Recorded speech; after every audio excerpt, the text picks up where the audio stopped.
Welcome to the Community Board 3 SLA committee meeting on November 13th. We are going to get the meeting started now. The meeting is going to go, we are going to take a few items out of order. There are also a few items that have withdrawn this evening. Number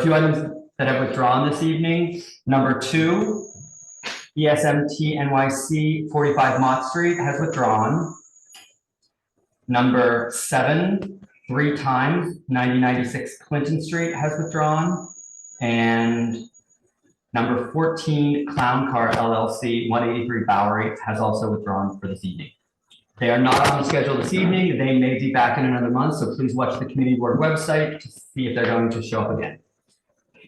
That being said, we do have a couple items that we are going to take first. These 2 items are something that we're going to consider expedited. They are generally fairly simple items. I'm going to read a quick summary. We are going to promote the applicants or any of their representation for this items, but we may or may not have an opportunity for them to speak. We may just move on to a vote unless anyone has any questions. So we're going to go ahead and start with Bronx Brewery, which is item number 4. Is anyone here for Bronx Brewery? I know Max Bookman is here in the attendees. So if you want to go ahead and promote Max. And then it looks like someone else probably has a hand up. This should move to the top when they raise their hand. Yeah, Max, yeah, promote those 2 panelists.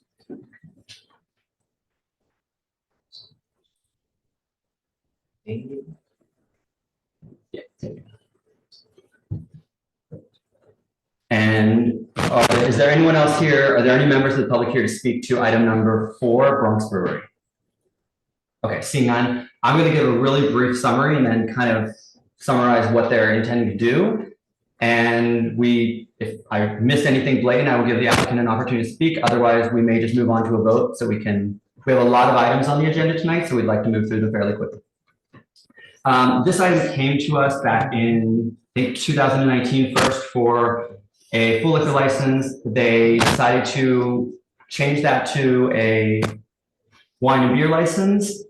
That was approved in 2019 or 2020. They were approved for wine and beer.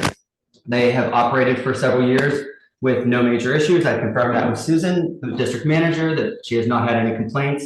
There were only a couple 311s in the past several years, so there's nothing noteworthy on that. They are coming now for an upgrade. They're keeping all their other methods of operation the same. They're keeping the same hours, same, they're not changing anything else in terms of DJs, live music. They're keeping ambient background music. So that being said, they're requesting an upgrade to a full liquor at this time. Max or Damien, did I miss anything substantial in your application? Nothing to add. Okay.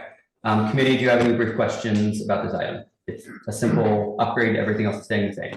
No. Okay. That being said, I will take a vote. Second motion. Oh, yeah. Thank you, Michael, for seconding the motion. And then James? Yes. Michael? Yes. Clint? Yes. Sarah Patchy is absent. David Crane is absent. And Naomi Fugami is absent. And Amanda Fu is absent. Okay. That being said, that item passes. Thank you guys for attending, and we will send out the stipulation form within the next day or 2. If you have any questions, please reach out to the office. Thank you. Have a good night. Thanks.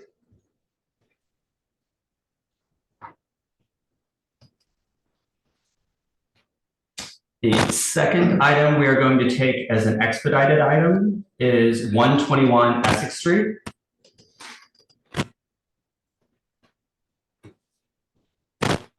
Please raise your Zoom hand if you are here to speak to 121 Essex Street, which is 3 Group LLC. It was formerly Whiskey Ward, doing business as Sadie's Ward.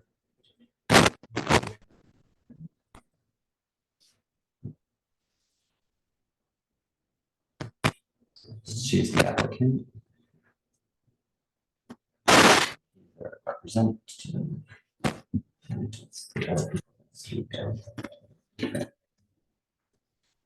want to promote them, but then see if we need them to speak. Okay, I think as you've heard, I'm going to give a brief summary of this item, and then we're going to move on. It does appear that there may be a few members of the public. It may not be necessary for you to speak. We did promote you, but we'll see you in just a moment. So this is an application for a full liquor license at 121 Essex Street. This was formerly the Whiskey Ward. It has been in that location since 2000. That owner is selling the business to the former manager of the space, and she's keeping all of the stipulations, and basically they're actually adding some stipulations because when that location was approved, it was before we used some of the stipulations we have today. So the owner, Stephanie, has agreed to all of those stipulations, and she also has an agreement with the Lower East Side dwellers. They are supporting her application. The one question they had was she originally was asking for DJs. She said the DJs will only be Friday or Saturday nights. They will be in-house and at background ambient level. So upon hearing that, the dwellers are satisfied. They are supporting her application, which, as many of you know, means a lot. So that being said, Terry or Stephanie, do you have anything to add? No. No, I have nothing to add this time. Okay. Michael, Jamie, do you have any questions? No. Okay. That being said, I think we're going to go ahead and just move to a vote. Do you have a second? Seconded. Michael seconded. Jamie Felber, Yes. Michael Lavario, Yes. Clint Smeltzer, yes. Sarah Bachu, absent. David Crane, absent. And Naomi Fugami is absent. And Amanda. And Amanda, I forget Amanda's name. And Amanda Lou is absent. So. Okay. Thank you, everyone. Terry, we will send out the stipulation form. You'll have that in the next day or so. Please return that to the office. Yes, thank you very much. Everybody have a nice Thanksgiving holiday. You too. Thank you. Thank you, too. Okay. Those were the two items that were pretty much the simple, easy to get out of the way. So we took those first. We are now going to move back into our regular format where we will discuss the item a little bit more, open it up for some applicant comments, and then public comments. Oh, yeah. Yeah. So we are going to move on to number 2, which is Sauce Grocer at 47 2nd Avenue. For the applicants for Sauce Grocer, 47 2nd Avenue, please raise your Zoom hands. Just keep it over to this. Okay.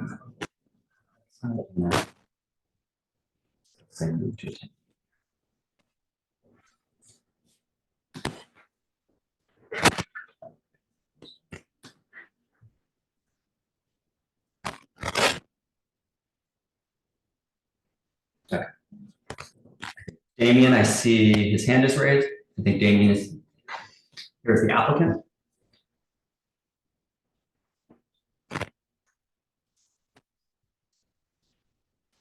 Okay. So I'm going to give a brief summary of this application. This is Heaven's Cookies, which is doing business as Sauce Grocer, is seeking to amend its wine and beer license to include use of the backyard for dining. This premises is located at 47 2nd Avenue between 2nd and 3rd Street. It's an establishment of 74 people, 10 tables, and 30 seats. It's a stand-up bar that I think we needed a little bit of information that wasn't in the application. Small place prepared in a full kitchen and prep area, serving food during all hours of operation. Recorded music, DJs, and a vinyl records listening room with music being played at a background level. The location was currently unlicensed. Actually, the location is not currently unlicensed because they are there operating as beer and wine. So that was a mistake on this. This applicant has 10 years experience in the industry and has been a license holder for Sauce Rooster, which is doing business as Sauce LLC since 2020. We did receive an email from a representative from Lanza Funeral Home in opposition due to the close proximity to their chapel, as well as location underneath residential windows. 14 residents who live within 2 blocks of the location signed a petition in favor of the application. Okay, that's the general summary of the application. I'm going to move this over to Damien, who is the applicant. Damien, if you want to go ahead and unmute yourself. Yes, I'm here. Thank you. Do you have anything else to add to, so I guess a brief summary of what you are doing is you're essentially wanting to expand your business into the backyard, correct? Yes, correct. And is there anything else you wanted to add to the summary of what I described? No, but if there's anything to address with the funeral home, I'm happy to speak with them directly. I know we arranged an access agreement previously, so I wasn't aware that they had any opposition, but I'd be happy to talk to them. I do have one question. I mean, you list your hours as your regular hours of business. Are those the hours you were intending on keeping the outdoor space open? Oh, no. Well, I think that there is, isn't there a noise ordinance after a certain hour for outdoor space? Well, there is technically, yes, but you didn't put any hours, so that was what, are you proposing? I mean, our general standard is 10 p.m. for any outdoor space, if this would. And on the questionnaire. Doesn't seem to be a certificate of occupancy that allows any other use. So one thing, you didn't check off on the questionnaire. There's a space that says the option is either I will not use outdoor space for commercial use. And in this case, you are using commercial space. So the other box is I will close out all outdoor dining, including under the temporary restaurants program and other subsequent uses by 10 p.m. I assume you didn't check that off, but I assume you're agreeing to that, correct? That you will close it by 10 p.m. if this were to be approved?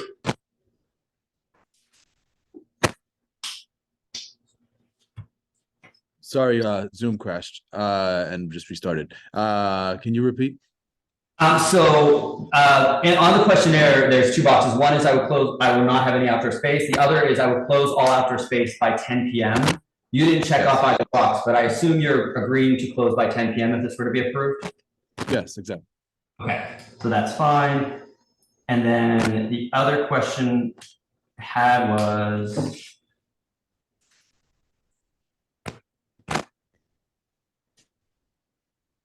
I think, yeah, that was everything else that was on the questionnaire. Now, it's also been pointed out, the district manager says you currently do not have a C of O to use the backyard, which means you're not allowed to extend your license into the outdoor space. We do have a TCO at the moment. That's why I amended the application to include it. He sent it? I haven't received anything. Did you send it to us? I can. I sent it to our attorney who submitted everything with Kawasaki Law, Shinpei, and Ri, but I'm happy to send it directly over. Thank you. So it's a TCO that needs to be renewed, obviously, until the landlord is complete with the rest of her changes on the building. It's fine.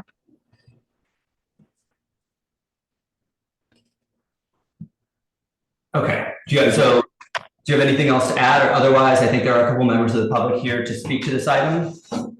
No, that's all. Okay. So I'm going to move on to, it's Kristen Bibelauer. Bibelauer. Hi. Yes, it's on. Okay. Hi, my name is Kristen. I live in the building on the 3rd floor. My living dining area faces onto the backyard, and I've lived there for 15 years. My husband's lived there for 36 years. We've never had a business like this in the building before. It was a tattoo parlor, and next door was a retail space. So no one has ever used the backyard in a commercial way before. We do have neighbors who are on East 3rd whose backyards are abut the backyard that we're talking about. Sometimes when they're in their backyards, I can hear them like they're standing in my living room. So the idea of having 30 people and possibly music sounds like. Not in the backyard. It's just speaking, it's going to be, and certainly every time the door opens, the music's going to be loud. So I'm really concerned that it's going to be basically impossible to just sort of enjoy a quiet evening in my living space if people are in the backyard there. I have nothing against the owners. The ones that I've met seem like perfectly nice people. I don't begrudge you for wanting to, run a good business. But I am really concerned about the noise and, the windows we have just aren't going to block that noise. Okay. Thank you. The other member of the public it's Rob Rogers? Ron Rogers, sorry. Ron Rogers. Sorry. Good evening. My name is Ron Rogers. I'm the business affairs manager and property manager for the Lanza family.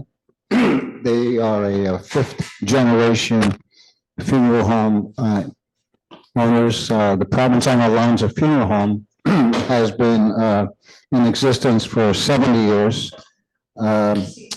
And by the way, I just want to point out to the applicant, the ease agreement that you make reference to was for the purpose of construction. It didn't have anything to do with the use of the backyard for commercial use.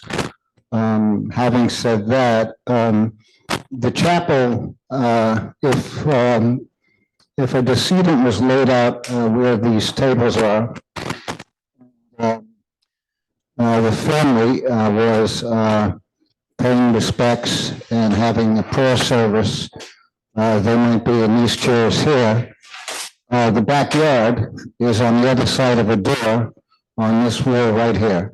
For the most part, during the viewing and the visitation, it's quiet. I mean, so quiet that you could hear a pin drop. And also there could be a priest, at least some of the time, or a member of clergy, giving a sermon or committal prayers or counseling the family. And really, any extraneous noise would just simply be inappropriate and naturally upsetting to the family. We don't have that issue at this time. It's simply quiet in the backyard. And if there were any other type of business on the other side of that wall, it might be tolerable. But given the nature of the funeral homes business, even a slight noise would be disturbing. And it would virtually render the chapel for the use that it's for unusable for that purpose. And we have been operating this funeral home for 70 years at this time.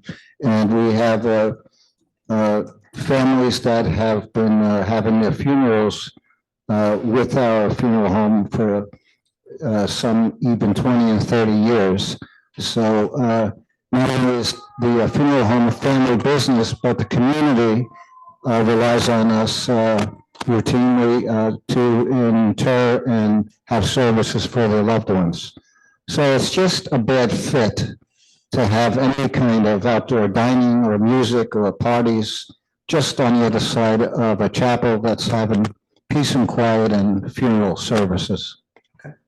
Okay, thank you. Thank you.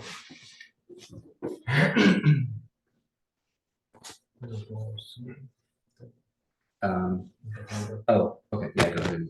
Promote the panelists. Looks like we have one other person that has her hand raised. We're gonna promote her to a panelist. Okay, Laura, go ahead and unmute yourself and you can speak. Hi, Laura Sewell from the East Village Community Coalition. I just commenting, would like the committee to be aware, if no one else looked at Google Layers, that in addition to the funeral home, the west wall is adjacent to Marble Cemetery. So it shares a wall with Marble Cemetery, which is also a place of quiet meditation for a lot of community members. So I can't really tell, and then maybe the applicant can let us know how high that wall is. It also, from when you're sitting in the patio, how high the wall is. But it also, that will add to echoing of noise and sound. It's an enclosed area with a hard wall behind it, not just straight into the yard. Just want to make sure everyone's aware of that.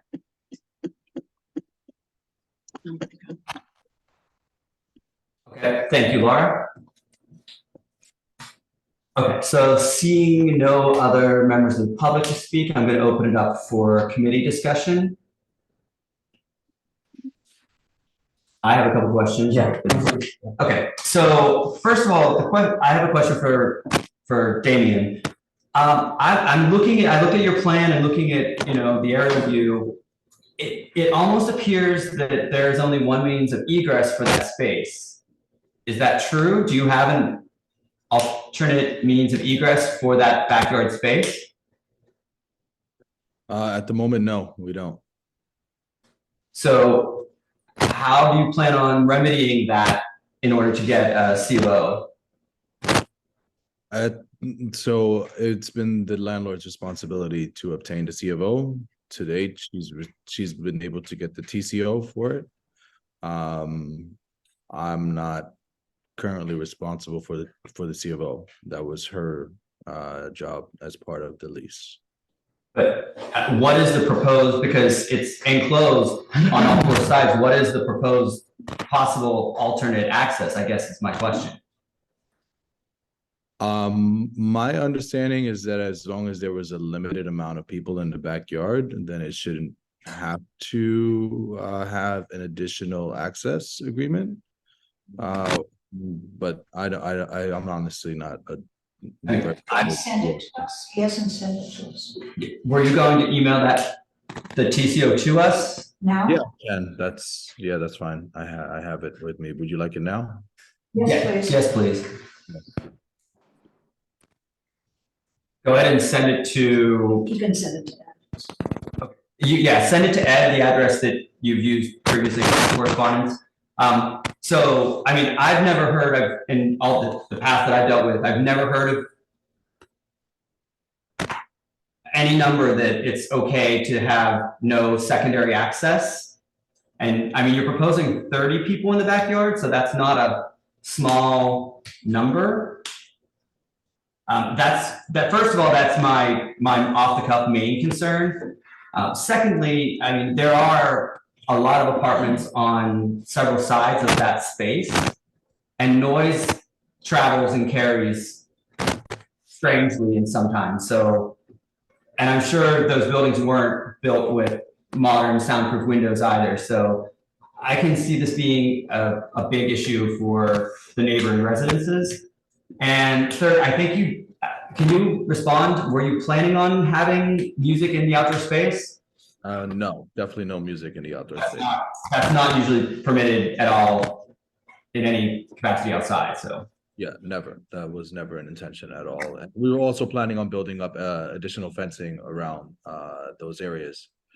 And building it in a way that there's an angle that allows for more of a concave acoustic to block off any sounds as best as they can from coming from the garden.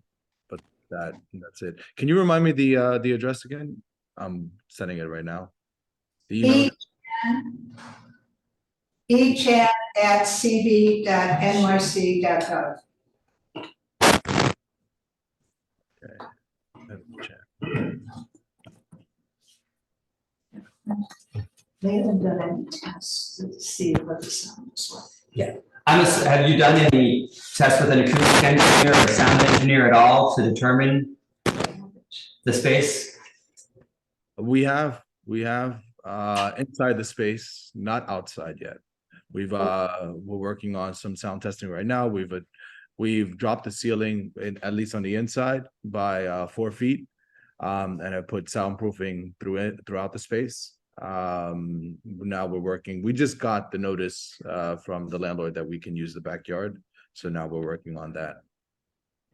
So I have a question. When did you open? We are not open currently. Oh, so you're not even open as a, I took it that you were, I thought you were actually open. No. Yes, no, they're not operating yet. So I'm really confused what this is. Is this an application for a liquor license or is it an application for, this is a full new liquor license application, is it did not? we approve it before? They Now were it's approved, coming back. I think Now they're it's approved for coming beer and back. wine. But when? But they're not open. No, When were you approved for beer and wine by Community Board 3? This was, I believe over the summer. Yeah, so they're just coming, they're like amending their amending it. application. Okay, They So they don't haven't have a opened. license yet. got you. Okay.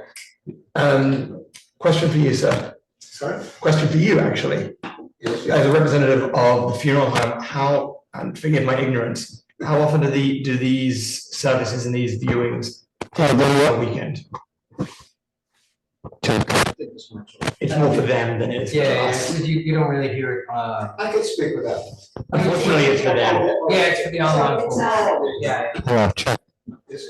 Yes, it's just for them. You just. Oh, it's for them. It's not for you guys. No. Yeah. Okay, got it. So, as you can, imagine, funerals are unpredictable. When they happen, they happen. For the record, we have funerals daily, including Saturdays and Sundays. The viewing times are from 1 p.m. through 9 p.m. And we've had viewings on New Year's Day. We've had viewings on Christmas Day, although that's very unusual, but we're open 24 hours, 7 days a week. There really is no telling when a person will pass. They pass in the middle of the night. The very next day or the day after could likely be the viewing. That's one of the complications. We couldn't even give a heads up to the restaurant to say, hey, we're having a viewing Thursday, because we can't really schedule that far in advance. Some families like to do this immediately for religious beliefs. Some families want to do it the very next day. So there's no way to give anyone a heads up, hey, between 2 and 6, be quiet. It's That's just, totally fair. it's just impractical. Understand. And besides the funeral home, we do have tenants on 5 of the 7 floors in the building. I do understand that, and I hear you. I just wanted to answer to that question, if that's okay. Yeah, so for the record, every day between 1 p.m. and 9 p.m., as a rule, any of those windows could be a viewing and a prayer service Okay, for one of our families. Yeah, thank you very much. you're welcome. They have TC. accessory, temporary accessory to use of the restaurant. If I could just say in regard to Jamie's question, anyone that's lived around here knows that this is our neighborhood funeral home, and it, constantly used, and many of us have been there. I'm definitely not challenging. Yeah, no, I just wanted to say from someone that lives here. So the other, Is anybody else here to speak to this? there was no one else here from the public on the Zoom that, please raise your hand if you were here to speak for this. No, Laura already spoke. No, I see no one else raising their hands. I'm inclined to deny this as is. Well, I was just gonna, there's a lot of, I feel like there's a lot of kind of open-ended issues here. You have the TCO, without having a second means of egress, I really question whether or not you would be able to get an actual C of O anyways. I would be just on the surface, I would be much more comfortable coming back after you actually have that resolved, and whether it's you or whether it's the actual landlord or owner, that's up to you, and I'm still not guaranteeing that it would be approved at that point, but right now, given the information we're presented with, I'm not really comfortable with approving this, and Yeah, sounds like. no, I was gonna. Susan. I want to suggest, I'm very, as a resident, I'm speaking, very concerned about respecting funeral services. And I find it very strange that they didn't reach out, that the applicant didn't reach out to the funeral home.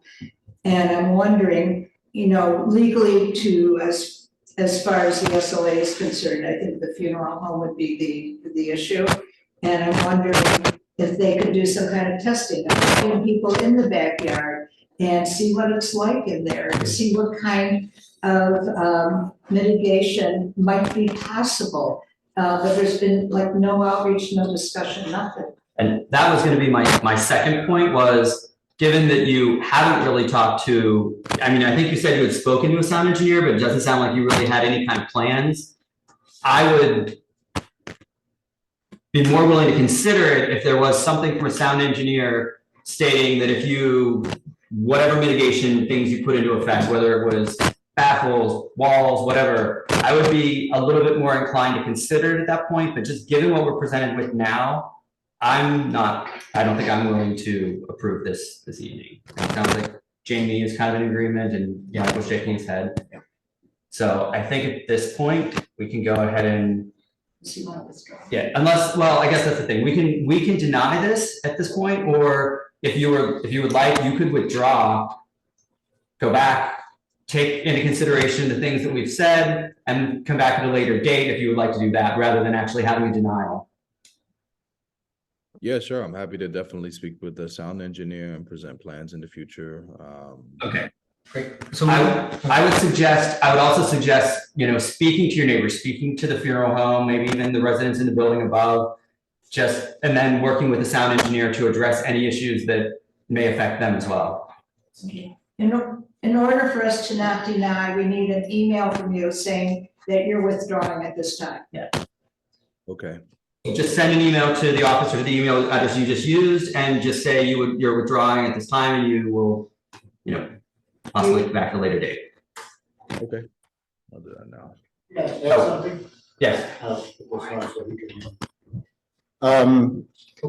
We don't have any objection to the nature of his business, in the, on the whole. It's simply the backyard that we have an objection to. So I think we've suggested that he reach out to you in the future and we'll go on. So We only heard about this 3 days ago. So Okay. we've not heard from him at all, really, prior to that. So he's gonna reach out. yeah, he'll reach out to you. So that item has been withdrawn. We don't need to vote on that at this point. So we will be moving on to the next item. Thank you all both for coming to speak.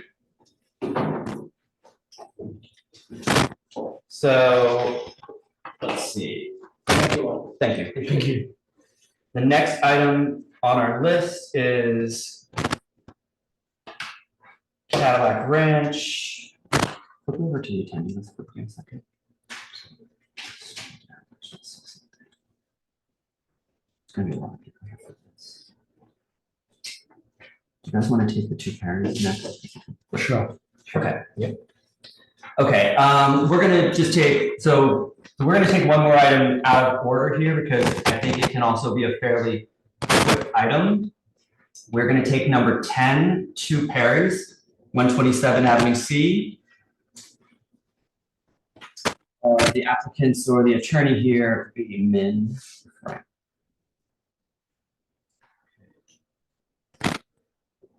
Yeah, Min and Frank both of them.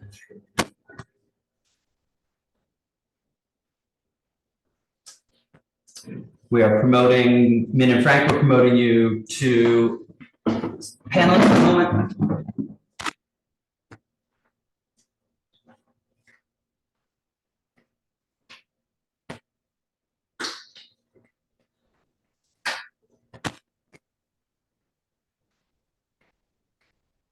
Good evening. Hey, good evening. Okay, hi Frank. Hi Min. So I'm going to give a brief summary. We've been here before, so I'm going to give a brief summary and explain why they're back here again. So we heard this item last month. It was basically a sale of assets from the previous owner to a manager.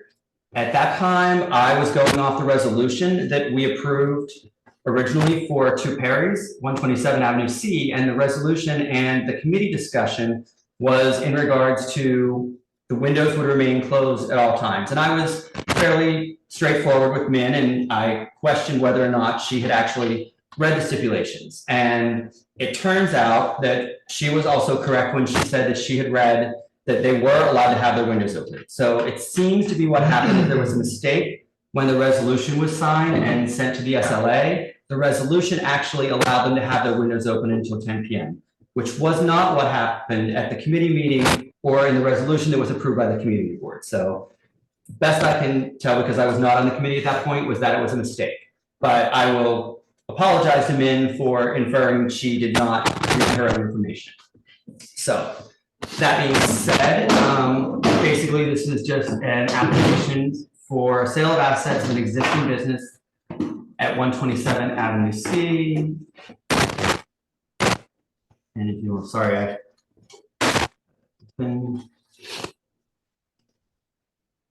just as a quick refresher for everyone, they are proposing hours of operation 5 p.m. to 12 a.m. Monday through Wednesday, 5 p.m. to 2 a.m. Thursday to Friday, Saturday 12 p.m. to 2 a.m. and Sunday 2 p.m. to or 12 p.m. to 2 a.m. 12 p.m. to 12 a.m. Sorry about that. I don't know if I need to go any further. If any of the committee has any other questions, we've gone through this a couple times. Just the sale of assets, it's the same thing. It's the same thing. We're just addressing whether or not, at this point, the question is, they were asking it for the same things. We told them they had to keep the windows closed, but in reality, if we want to stick with what they were approved for before, they were allowed to have the windows open. Now, I don't know if there's anyone here to speak to this. Is there any members of the public here that would like to speak to this? Actually, first, let me go to Frank and Min. Frank, Min, do you have anything to add? No. Min?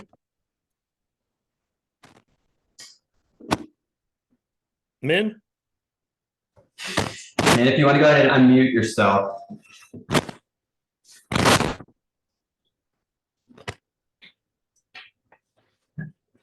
Yeah, you raised your hand, but Can you hear me now? now we can hear you, yes. Cool, great. My question is, initially I asked for Wednesday till 2 a.m.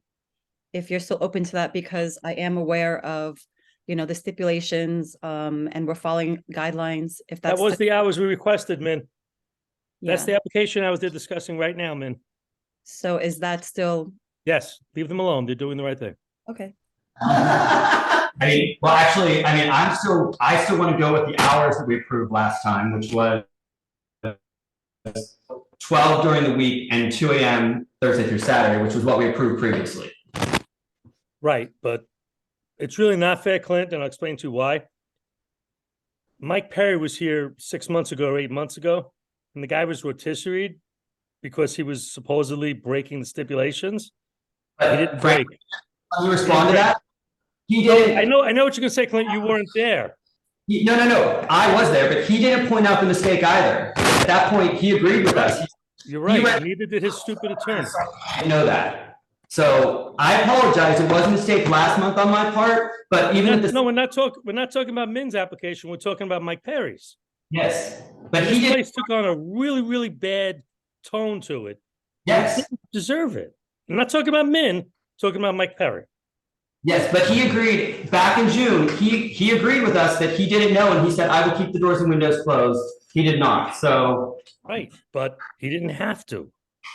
but he didn't point that out. He didn't know either, which goes back. But we're not talking about his application. We're talking about Min's application.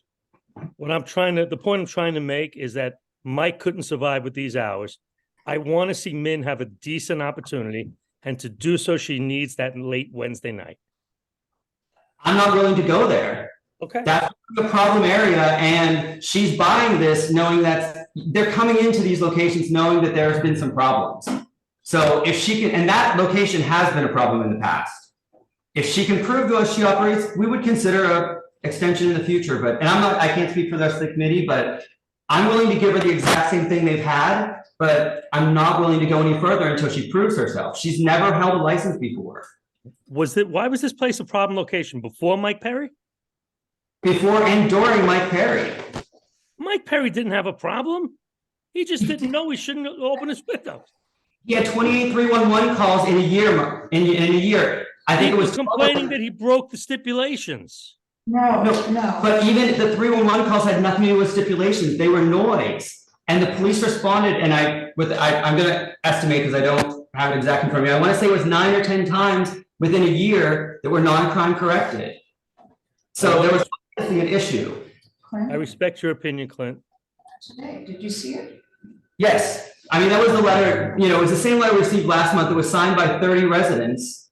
Today? 30 neighboring residents that, and they're not even wanting us to grant what she's been given. They're asking us to scale it back. I'm not asking for that. I'm willing to give her what she's had, but until she proves herself, I personally am not willing to go any further.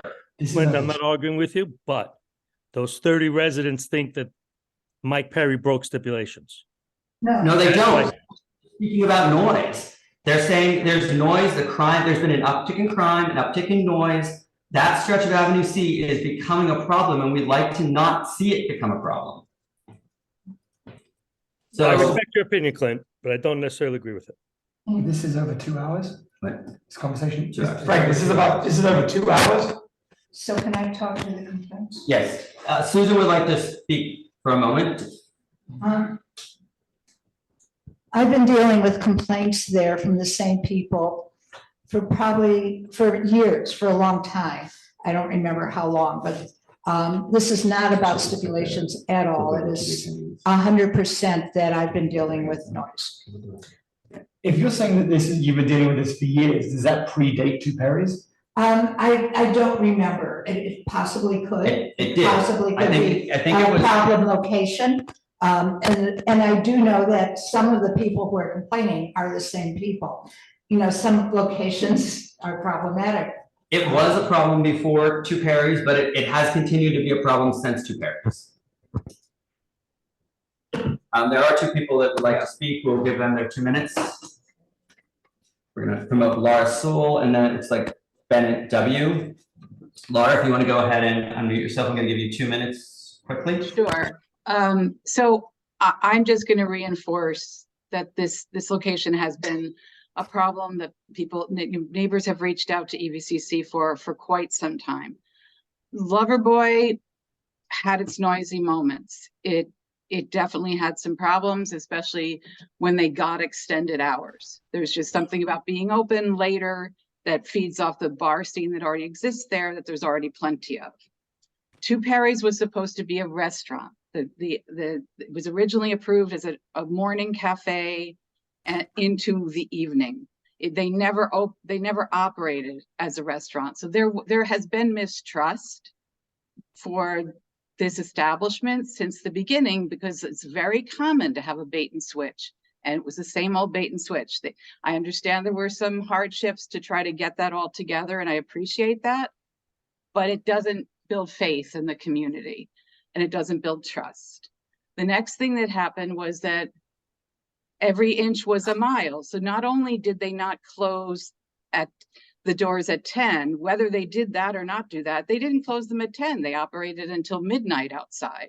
They had outdoor speakers in the outdoor dining structure that they had outside. And they operated as a bar this whole time. There may have been some food, that's a requirement, but it was, for all intents and purposes, a bar. And that's the concern. And that's why there's the lack of trust.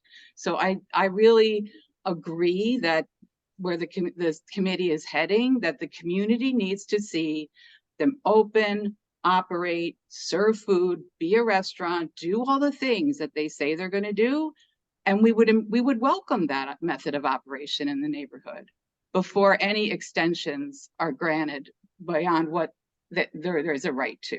And one more quick thing. I know, Min, that last time you appeared, you said that it was kind of a pain to close the windows and doors with the people there. And I'm just going to ask you, to consider, since that has been the main cause of the problem there, we're heading into the winter months, maybe just consider don't open them. If you have the right to do it, that's your right, but it doesn't mean you have to do it if you know it causes problems for your neighbors. That's it. I hope we can work this out. Thank you, Laura. We're going to move on to Bennett W. Hello. Yep, go ahead. We can hear you. Oh, I think you muted yourself again. You were unmuted, but Okay, is that fine now? go ahead. We can hear you. All right, thank you. So it's interesting to hear all this. I wanted to speak on behalf of the establishment. As someone who's lived on the block I live on A Street, down towards B, and I've lived there for 15 years. And it's interesting. I feel like there was a much rowdier crowd with Loverboy and the previous establishments. I think for me, what I've really noticed is that the Two Perrys it's a place that just has a much more mature crowd and has a much more professional attitude and seems to be much more respectful to the neighborhood. I actually go there with my partner and we have dinner, and it's a nice quiet place where you can have a conversation. I mean, I think if you consider some of the other establishments in the very close vicinity, I don't even consider going to them because they're so loud and they're so fratty. And I just think that this all seems to be a little dramatic as someone who walks their dog by the bar restaurant, almost every evening. I've never seen any kind of disturbance or complaint or rowdy behavior outside or noise. I think that the music speakers in the outdoor dining that was referred to, I don't think I could count on one hand the amount of times that music was being played outdoors during the time that the bar's been open. I'm happy to answer any questions or anything like that, but you did it almost perfectly in 2 minutes. Thank you, Bennett. all right, thank you. There's one more, I see one more hand, Hunt W. Hey there, can you hear my voice? Yes, we can, go ahead. Great, well, thanks for taking the time. My name is Hunt W. I live on 11th and Avenue B. I just want to speak on behalf of the establishment. I would like to echo a lot of the comments made by the prior speaker. I bike up and down Avenue C every day. I walk past it every day. The restaurant and bar itself is a place that I frequent with somewhat regularity, especially on the Wednesday night that is up for discussion. This is a place, like the prior speaker said, that has a mature, quiet, relaxed demeanor. The music is never really playing very loudly. And I can also speak on behalf of the fact that the windows are often closed, like more often than not, especially during regular hours, like once the sun sets. So that's one specific area that I'd like to call out that, again, I can't speak to the prior tenant Loverboy, but, Two Perrys as an establishment is a place that I would really vouch for. Further, as a local resident who, supports many local businesses, Two Perrys is a restaurant and the food there is really good. So to encourage that anyone on the committee goes and checks it out. It is a great establishment. And one other point that I would like to call out is the lack of noise and disturbance outside of the bar in particular. I mean, it is literally adjacent from a police station. So to somehow attribute an uptick in crime generally in the neighborhood to a single quiet establishment, I feel is a bit of an unfair mischaracterization of the establishment. So I digress. Happy to take any questions if there are any. But yeah, Two Perrys is a very fair, thoughtful establishment. Thanks. Okay, thank you. Okay, I think that's it for public. Committee members, any other comments or questions? This is all stemming over 2 hours. On Wednesday nights, right? On Wednesday nights. Wednesday nights from midnight to 2 a.m. So, Frank, is your Frank, is your client willing to accept 12 o'clock for now, and just to get this over and done with? And 2 hours is not the business. It's not going to make or break the business On Wednesday. On a Wednesday. My client's on the Zoom. Right, Min. Yeah, I mean, I would love to, if we can be in the middle and do 1 a.m. if that would help, but I think I'm pretty responsible in terms of like the speakers being outdoors. I think Mike started doing that in the very beginning, but he stopped once he realized it wasn't legal. We also, when I took over, I broke down the roadside. So there's nothing happening outside right now, no hanging out, no noise, no one can sit in there when we're not open. I'm very respectful of like how clean we keep the streets. I think I was the first one to have the containers outside on the entire street. So I'm just trying to follow guidelines, but I would respect what you can do for us as a business. Listen, I respect your dedication and everything you've just said. If the 2 hours that on a Wednesday are what are going to make or break this business, that's concerning unto itself. For you, I wish you the best of luck. I don't understand the point of this personally. Okay. No, I'm sorry, man. Well, if I can't have it, I can't have it. Okay. Anyone else? Amanda? Anybody think 1 o'clock was a fair compromise?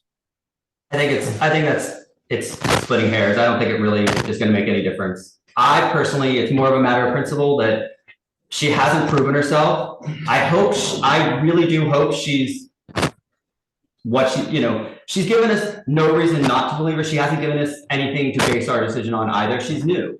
She's ran it for a year when they've had problems during that year. That's my concern. If the problems would have stopped when she took over or when she started a year or so ago or in late 2021, I think it was, I would feel a little differently, but the 311 calls continue. But I think you're getting that from the same person or the same few people, so. No, I do. I've heard from four, we have emails from 4 different residents. Susan's got complaints from multiple people. It's not just one person. 30 people signed. 30 people signed the letter. So I wanted to address the first person, Laura, that I have been closing the windows because obviously it's cold, even on colder days. I've had the windows open until we can like figure this out, with the community. I'm glad that we can still have our windows open until 10. My other question would be, you guys want us to have all outdoor dining closed by 10 also, or, with the open restaurant, can we stay open till 12 like everyone else? no, and everyone else can't stay open till 12. It's 10 o'clock pretty much across the board in Community Ward 3. Okay, because that's not what I'm seeing, but okay. That's interesting. Please feel free to point out the people that you see that are open later because they're not supposed to be.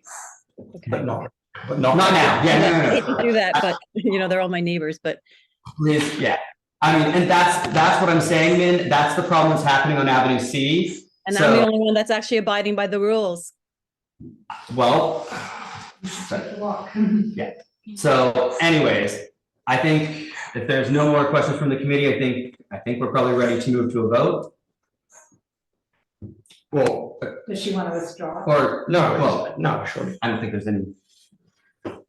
Yeah, I guess, Min, she did say she would accept the existing hours. And again, I'm not trying to do this to punish you. We're giving you what Michael was approved for correctly this time. And you can come back at a later date. I hope you can prove yourself that you're a good operator and the kind we want in the community. And at that point, we're more than happy to talk about extending your hours.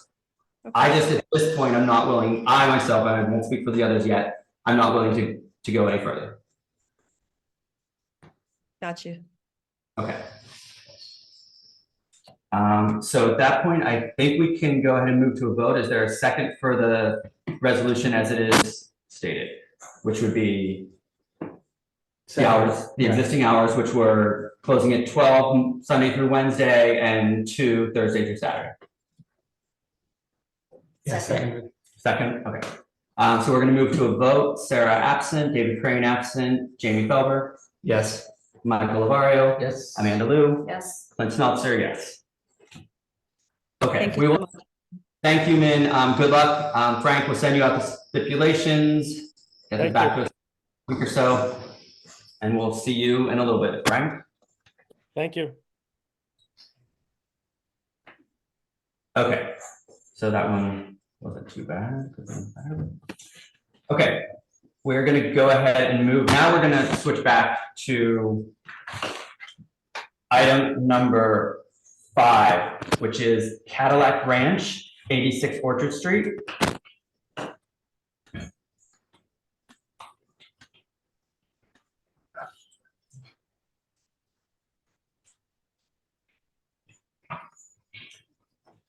Is the applicant here for Cadillac Ranch?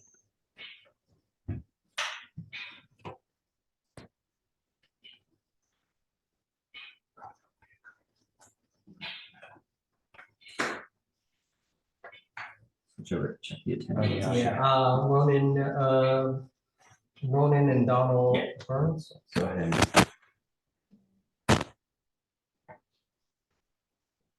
I don't think this was, Frank has his hand up, but I don't think this was a Frank item. Ronan, I know, Domino. Domino.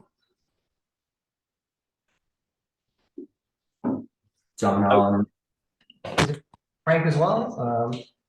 Frank's does. Dan Delaney. And Frank. And Frank, yeah, Is Frank Palillo your attorney for this? He is, yeah. We have Dan Delaney joining, and we have Donald Burns also. Yeah, we were just confirming that. I thought he was. Okay, so I'm going to give a quick summary of this application.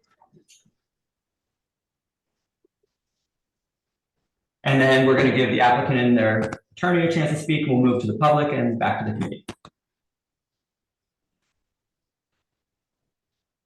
So this is an application for a full on-premises liquor license located at 86 Orchard Street. It's an establishment with 30 tables, 87 seats, 2 bars with 16 seats in total, a full kitchen with a menu of Spanish cuisine, serving food all hours. There will be 1 TV, music is played at background level. There will be DJs curating music as well as streaming services. There are 20 on-premises licenses within 500 feet. This location is currently operating as Casa Mezcal.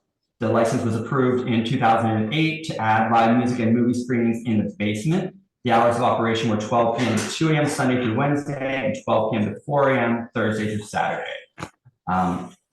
The applicant is currently a license holder of Mansion of Glory Hospitality Beyond the Pale, located in CB2 at 52 Street.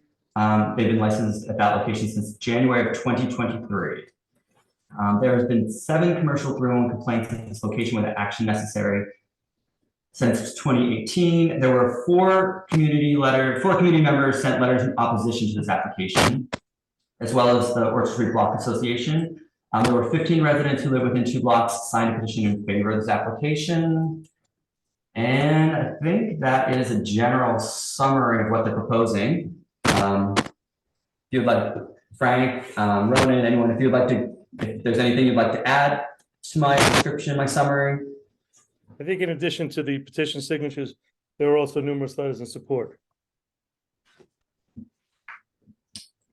I didn't get those. They in the application. Oh, were they in the application? Sorry. Did you have them attached with the application, Frank? Sorry if that's. I'm sorry, say that again, Clint?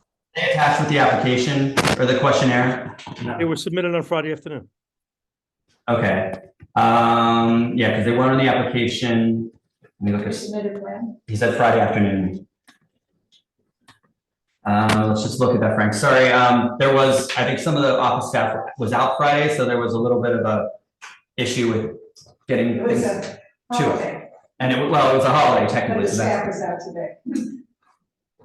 that is why we need to not have things be the very last minute. I'm looking, Frank, did you send those? Came from Courtney from my office on Friday. Were they attached with the petitions? The petitions and the letters I can forward them to. I think I actually forwarded them to you, or they didn't get attached to the website. I have them. I have the petitions. Okay, so these are the petitions, which I had.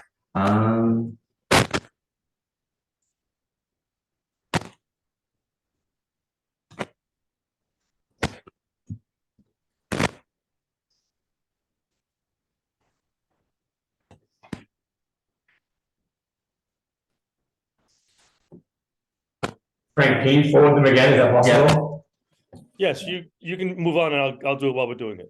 Go ahead and do that, Frank, and we'll add those. We'll definitely add them in. I did receive your petitions that you sent Friday afternoon. I just don't. Oh wait, they're at the end of the petitions. Is this for catalog branch? No. Catalog branch 2 pages. Yeah, it's only 2 pages. There's one that's at the end of the petition. This must be a new one. Yeah, I have actually. There are several. You are correct, Frank. 1, 2.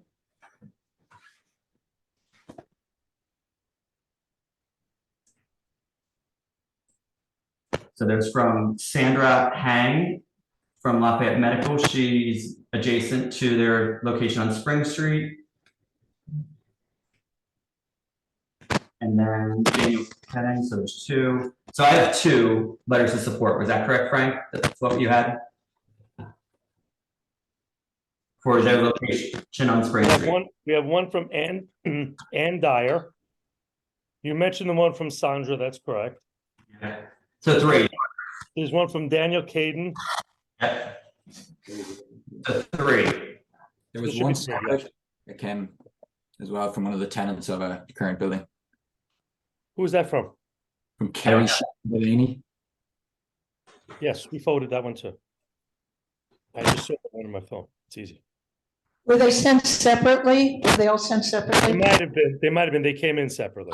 Yeah. Okay, so I'm gonna say, we just can't keep up with all Yeah. of that. So I have 3. I'll go ahead and give you the 4th letter of support, Frank, if you're sending it over. That's fine. I'll forward it right now. Perfect. So to add to my summary, which was, how many did I say? I said, yes, 15 residents who live within 2 blocks of location signed a petition in favor of the application, and 4 community members wrote letters in support of their application. I just sent it. Okay, thank you. Okay, so other than that, do you have anything to add, Frank or Ronan or? Yeah, I can speak to introduce us a little bit if that's all right. Sure, go ahead. Cool. So we are Cousins, a family-based organization. We have just opened our first space in Spring Street. We opened in January 2023. We have really got ourselves ingrained in the community there, really enjoyable experience, got to know a lot of people. We replaced a tenant who wasn't as liked as perhaps they should have been, and we came in and we made a huge effort to fix some of the wrongs that might have been done in the past. I think that will be reflected in the letters of reference if you can see them. 86 Orchard came on our radar, and we thought it's an incredible block, an incredible part of New York City. We made a big effort in outreach, and we got to meet some wonderful people, some building owners, some supers, some local residents, some business owners also. We'd like to add to the block. We'd like to add late night food opportunity. We feel like it's something that's missing there at the moment. One thing that we know from our other businesses that there is a lack of opportunities for people to get food after their shift at work, whether it's in a bar, a restaurant, or after going to a show or something. We would like to cater to that. We really want to lean into Spanish culture, into our tapas, small plates and shared plates. We think that it would be a perfect fit for the space. At the moment, Casa Mezcal, I don't think they serve food as late as we would propose to. They have a 4 a.m. license on Thursday, Friday, Saturday, I believe, but they also operate until 2 a.m. earlier in the week. We don't really need that earlier in the week, but we think we do need it for the later days. We would like to offer a largely seated service. The proposed TOO for the different floors is about 20 or 30 people for the ground floor and for the cellar floor. So that would be seated service typically. And yeah, that's pretty much it.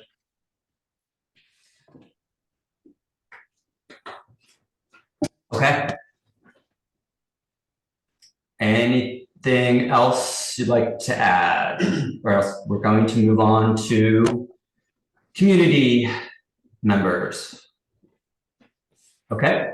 We're going to move on to community members. If you are here to speak to this item, please raise your Zoom hands.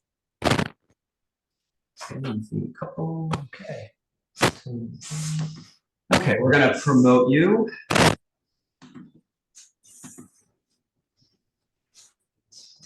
Okay, so I guess I'm just going to go in order of what I see on the screen. Tamara Daly, please unmute yourself and go ahead. Hi, can you guys hear me? You can. Okay, great. I'm Tamara from the Orchard Street Block Association.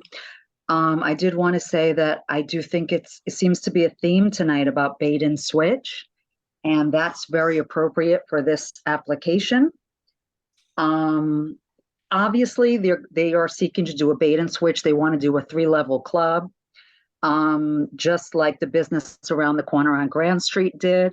They got their license last year. I'm not going to go into that, but they are a full club now, and that's not in their stipulations. People in the community are very upset about this application, particularly because of the area, but you guys know about what goes on in the area already. A big club, one of this size, would make things a lot worse. They don't need it worse, the people that live there. They actually need improvements, and I do think that you guys know that too. But the worst part is that the track record of these applicants is a huge, really big red flag. They're a high-risk operator. They have three bars in Soho. One is like in Soho, and they're all in community board too. They have a very extensive and very negative 311 records, which I think one of the community members sent to you guys on Friday. And they didn't reveal that they had a past SLA violation in their application for this location either, even though they have so many bars that they know that they're supposed to disclose that information. So that's a red flag also. Basically, CB2 is not happy with them. They took a lot of steps to put stipulations in place on their licenses. And we don't want operators like this. We also don't want a 3-level club. In this area in particular, in the Lower East Side, things are spreading down from Hell Square 1, and all the neighborhoods are now linked with terrible quality of life for the people that live there. And I think that's something really important that everyone needs to understand. You can wrap up, Mara, you can make your final comments and kind of wrap it up. Your 2 minutes are up. Yeah, these are bad operators who are trying to do a bait and switch. They want to open a 3-level club. It's a huge space, and it should be completely denied. The people that live up in that area, they have a terrible time already, and it's really not fair for them at all. Thank you for listening. Okay, thank you. Next in order is DM Boyd. Hi, I'm going to speak to some of the technicalities that weren't mentioned. First of all, this space is problematic, and they're going into a space that is only legally allowed to use the first floor. There's a partial vacate order in that space. We're working with DOB and the SLA right now to investigate and to figure out this space. We believe that there has been some availing and things going on in that space that's incorrect. But moreover, it was not mentioned that they have a disciplinary violation for disorderly premises, failure to supervise the premises, which was, and that happened again in 2016. It's also listed. So this was a current one within less than 5 years.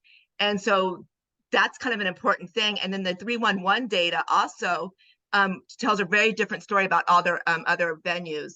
They have numerous 311 complaints with police action. In fact, you could pull up all the data. I think it was sent to you. It's from their sidewalk to their commercial space itself. It's problematic. And many of them required police action. But the main thing is this space is not, there's an L&O on it. It's for the first floor only. They were never allowed to use the third, the mezzanine, or the second floor, or the cellar. This is a huge problem. There's not an egress out the back.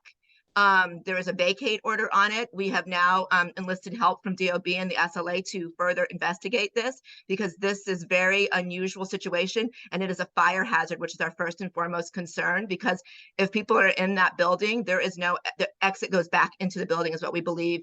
And even if they say they're going to correct it, the current applicant has tried to correct it twice. It's not been possible.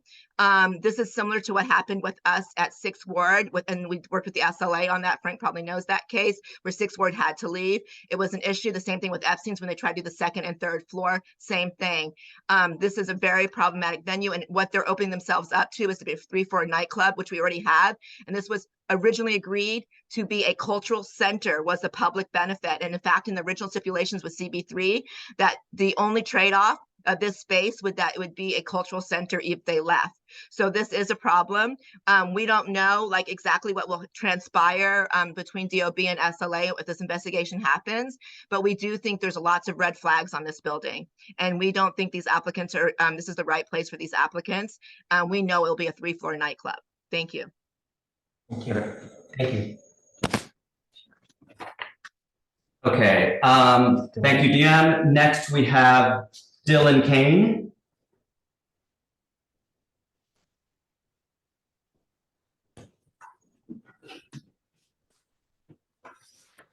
Hey, everyone, can you hear me? Yep. Yes, go ahead. Okay, great. Appreciate everyone's time tonight. I just wanted to speak on behalf of the group here. I've known them for a few years, first as a customer, and then as a more professional manner and as a friend. I think there might be some confusion about all these other locations of theirs with issues, because that's not to my knowledge at all. I've actually used their prior location for super professional outings that we've done and happy hours that are very tame for a mature crowd, because that's the type of establishments that they've operated. I think the narrative that this is a bait and a switch and going to be a club couldn't be farther from the truth for this group, knowing them very well. I do think it's, in fact, the opposite, more of a group that's going to maintain a very mature crowd, first-class operators, very respectful group. There's security there that makes everyone feel very safe. I think that having the late night food definitely helps. I think the later exit also helps. There isn't everyone rushing out at the same time. And I wouldn't anticipate any issues. I think these guys would be great for the community. I fully support them, and I'm a customer of their initial businesses, and definitely would be a customer here with a very mature, respectful crowd, not partiers by any means. Okay, thank you, Dylan. Next, we're going to move on to Ethan Cranley. Hey guys, can you hear me okay? Yes, go ahead. Awesome. Thanks for having me. I just want to say a few words on behalf of the group. I live right on the corner on Broom and Allen, so I can pretty much see the location from my window. I'm the super for 92 Allen, 70 Orchard, and 72 Orchard, and so I spend a lot of time right on the corner working for 3 buildings. And I just want to say I actually wasn't aware that they were going to be looking to go after the space, and I'm really familiar with the group and huge fans of what they do, and I was more than happy to talk to them and kind of understand what they're doing there, and I couldn't speak more highly of them and really believe in what they're doing. I've lived there for about 5 years, seen the corner change a bunch. It's gotten much busier. It's getting much lower, or much busier even below where they're kind of putting on more south, going down towards Dime Square. And I think, what I've learned and kind of thought about the neighborhood is like, we're going to need more people like these guys to come in and build great establishments that are really going to protect our street and culture. And I think these are some good guys to do it. After kind of learning that they were looking to open this, I spoke to a ton of tenants. We've got over probably 50 total apartment units that I've managed as the super, and like overwhelmingly people are supportive of it. I know people weren't as big of fans as what's currently there, not to speak poorly upon it, but I think what they're trying to build in terms of something really food centric, something later night that's going to help serve the neighborhood, and it's just a little bit of a different vibe than what we're getting in the other parts of the Lower East Side. I just couldn't be more support, and I kind of proudly speak on behalf of a lot of other tenants who feel the same way. So happy to speak more about it, but as someone who's out there picking up the trash on the streets and talking to tenants at all hours of the night, I'd be happy to have these guys. Okay, thank you, Ethan. Do we have, looks like we have Marcel? Hi, could you hear me? Yes, I can. Hi, I live on Orchard Street for 20 years, and I am completely opposing the above application and requesting that it is outright denied by CB3. It would be, the most logical thing to do. This application is a classic template for a club restaurant plan. The closing hours are 4 a.m. and clearly this late night, these are not late night dinner hours. Also, up to 3 security guards are clearly an indication that they're expecting long lines and large crowds. As you guys know, 86 Orchard Street is one of the largest spaces on the block with 3 floors, which is very concerning. The area is overly saturated, and there is no community benefit of having a 3-level nightclub. I want to echo what Tamara from Orchard Street Association said. This is clearly a bait and switch, which has been happening all over Orchard Street and in the parameters right around where this location is. And once the problem is in place, it's almost impossible to backtrack it. Also, it's very alarming that the applicants have an extensive and extremely negative 311 track record at their other establishments. So I would hope that all that gets taken into consideration and this application is denied. Thank you. Thank you, Marcel. Okay, Fiona,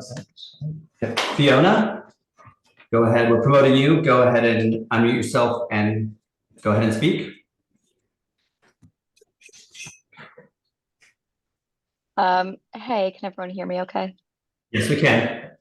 Okay. Yeah, I live across the street from the location where Casa Mezcal has been for the last few years. And going off of what I think Ethan said, there really are no late night options right now. So I'd be happy to have them on the block. I really don't think it's too saturated at all, like some of the other community members have said. I think everything around there closes relatively early, at least like from what it seems as being a neighbor to all of those operations. And then going off that, I'm a huge fan of their other restaurant on Spring Street. It's incredibly well controlled, a very mature staff, very friendly operation. So if that same service was to carry over to Orchard Street, I'd much prefer them to open something up rather than anyone else. As noise has never been like a complaint by me or any of my fellow neighbors. I'm pretty well versed on everyone who lives in my building. So a late night restaurant with a noise issue doesn't seem like a real thing to me right now. I would be happy to have them. Okay, thank you, Fiona. Okay, I think that concludes. Sorry. Oh, sorry. We have someone here in person as well. I think while he speaks, if anyone else from the public is on Zoom, please raise your hand. Otherwise, we will move on after this speaker. You can go ahead and speak and then fill it out after. No, the mic. Oh, yes, sorry. Yeah, Sorry. can you grab The mic. this?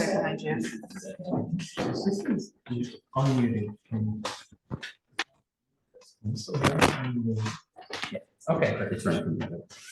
Hi, my name is Michael. I live in this exact location on Broome Street, a building of 54 units. And with all due respect to the previous speaker, the superintendent, I work organizing my building board and can say that this exact intersection is the cause of like major dramas and problems for people who, working people who live in this exact location. I don't need to reiterate probably a lot of what's already been said, but needless to say that this committee has talked about this intersection on so many previous occasions. I think Susan's talked about this exact intersection. The Business Improvement District talks about this intersection. Tim talks about this and the troubles. Our local councillor talks about it. NYPD documents it extensively. There are numerous call outs. And so I get that there are these competing realities about being peace on earth and being a hellscape. But all the third-party documentation suggests that there's a major problem at this intersection. And the characteristics of this place that's been proposed, a 4 a.m. close, security guards on the street, lines on the street. There are numerous nearby eating options that are open until 4 a.m., many of which have been previously approved by this committee. And we all know bodies attract bodies, and it feels like just pouring fuel on the fire here by taking a location that is already problematic. This exact building, operating a nightclub in the basement, probably unlawfully, and installing a problematic operator that has that kind of track record. Really ask the committee to very, very strongly consider helping us out. Thanks. And if you could go ahead and fill out a speaker form, just so we have you on record.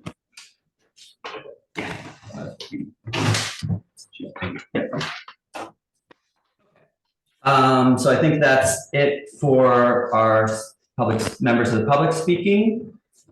At this point, I think we can go ahead and move on to the committee questions. Does anyone have any questions, comments? Yeah, I got a couple of questions. So many things came up. What other licenses do you hold apart from Beyond the Pale? Just Beyond the Pale. Beyond the Pale. We don't have 30 licenses. Say again, Frank?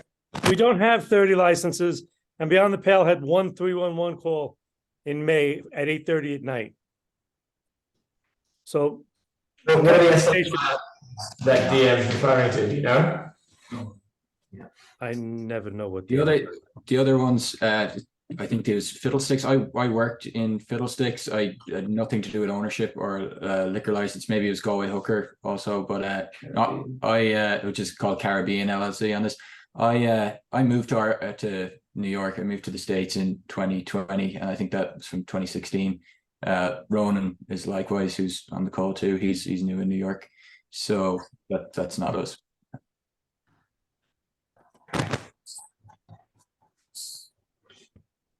Good. So one thing, I'll just add to that. One thing we do take, even though, I mean, part of your experience is the other places you've worked. So we do take that into consideration, even though technically, like you said, you weren't a license holder, your experience come from those places. So we do have to. Exactly. So just to comment on that, that's exactly where we're coming from. That experience isn't very enjoyable for customers or for staff when these places have the type of behavior that leads to violations, which is exactly why when we opened up on Spring Street that we did the opposite. We did no TVs, no pictures, no dancing, no table service, anything like that. We were like very cognizant to go for like a mature, older crowd. So like I think there might have been a little bit of a misunderstanding, but no, we really want to be far away from that. So yeah. So we did have, I mean, Frank, you said there was only one 311. I have 6 with 3 non-crime corrected pretty much just in 2020. The 3 non-crime corrected were all in 2023. You mentioned one in May. I have June 30th and April 4th as well for 53 Spring Street. It's news to us. But anyways, we didn't. But just I guess that's just my point to respond was we do, even though yes, you hold one license, but we do consider your other experience because that's where you came from. So anyways, go on, Jamie. I think you had some other questions.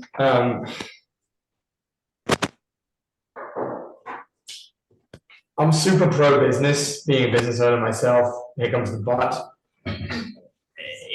I don't like when I hear community members talk about bait and switch. I don't think it's fair to presume the operation of a new business owner. That being said, there are a couple of red flags. Like, there are loads of places. I have a business 2 blocks from you. There are loads of places to get food late night. It's not like you're providing something brand new. I also know that DM says that she's working with the DOB. You could be getting yourself in a world of trouble if you end up with a lease and a space that is not viable, and we've seen it happen. Like she even referenced herself. Floor plan doesn't speak to restaurant. It feels wrong. It feels off.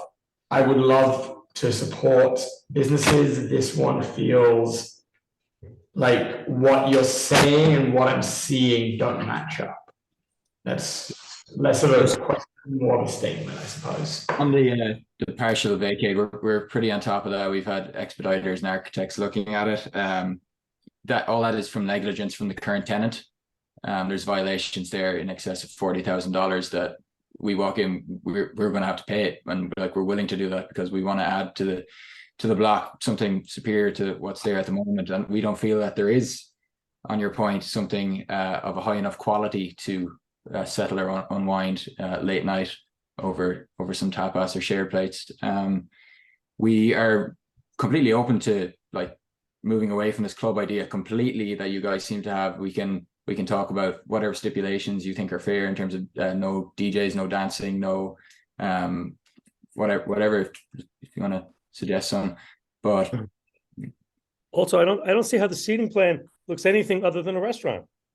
It's tables and chairs, no DJ booth, no dance floor. Way to go. I mean, the only component of this application that might make it seem like a club is the DJ. And the 3 security guards for a Tapas restaurant. Yes. It's a 3-level restaurant. That needs 3 guards? It's 1 security guard. Is it 1? There's 2 security guards inside and 1 outside. Are you a violent man when you dine, Frank? Do you need security watching your table? How many security do you have at your place, Jamie? Let's not go there. Yeah, we would have assumed security was something that people would have wanted, and like it would have made people feel safe on the street at night, in general. But if that's something you didn't want, on the egress as well, there's 3 means of egress. I guess there's some old plans online that don't show that. I think it was a modification in an attempt from the current tenants to update the COO. We're also going to sprinkler the building just because that's what our architect said would be the best thing to do for permits and safety going forward. So you talked about why am I the one leading this? You talked about trying to find a way to actually, how much communication did you have with the dwellers, etc., with other block associations? And the reason I ask is because they've all said that they didn't hear anything. Oh, so we went around the neighborhood and we posted notices on a lot of doors in the 3 or 4 surrounding blocks. Spent an evening doing that. We canvassed on the streets there. It was a little difficult. The business is still open, so we wanted to move a little bit further onto Broome more so than on Orchard. So just to give respect to the people that are working in Casa Mezcal still. Yeah, so those are the 2 main points. We also reached out to the Block Association. The Orchard Street Block Association. Orchard Street. And you discussed your plans with them. Correct. And we had an over and back, and as I said, we canvassed and we posted those signs on apartment doors. We got some feedback, got some emails, got some text messages. And are you guys willing to lose the DJ? Yeah, no DJ's fine. Yeah. Otherwise, it's a restaurant. I don't think that's a concern for me. I think my concern is the space. It's just a lot of space. And I think that's something that we have to talk about internally too. If we reject this space today, we still do have to consider what might come in and what we think would be a viable business there, and if they ask for a license. So regardless of how this conversation ends, but I'm leaning against this, just hearing the community members speak out and just taking a look at this space and knowing what happens in the cellar level. The community members spoke about the 29 places that we don't own. Yeah, that's one community member. I was waiting more heavily on others. On a little bit. Yeah, we have one liquor license and we don't have any violations. And our letters of reference and the people that have submitted stuff to the board will show our good character, and hope that will be taken on board, rather than suggestions that we have liquor licenses when we lived in a different country, or liquor license violations when we lived in a different country. I want to make it clear that letters, like, nobody's got any disrespect for you, either of you. It's not about you, it's about the application. So like the letters of character are great, and we think that's wonderful, and I'm sure you guys are really nice. It's not about, it's not about you like that. It's about the location. The location and the hours.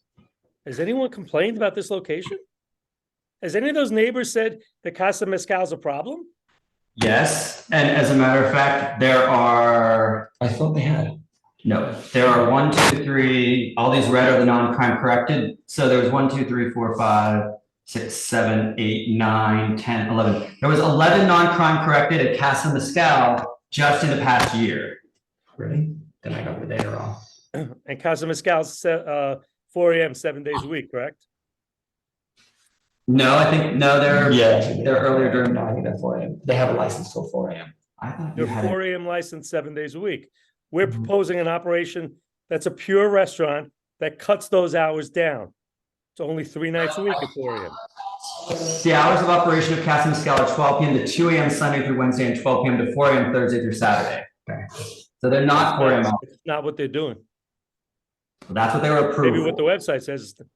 Am I No, right? that's- I think that's what they were actually approved for. That's what it was on the stipulations. We were told they were 4 a.m. 7 days a week. Okay, and I think Susan had a question or comment. Here, take the mic, please.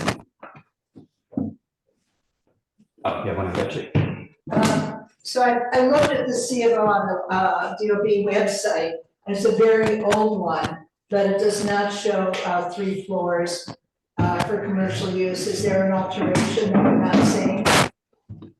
No, we're aware of the fact that we do have to correct this. And the conversation has been with the landlord that he's the one who's going to have to correct this, legalize those floors. It's an alteration.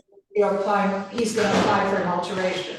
I don't know if they're going to do an alteration or they're going to do LNOs for each floor, truthfully, but I do know that as part of our taking the lease, the landlord has to correct it. We're already willing to spend the $40,000 in outstanding fines and violations, but we're not going past that. I'm talking about violations, I'm talking about what it's, the certificate of occupancy of the building.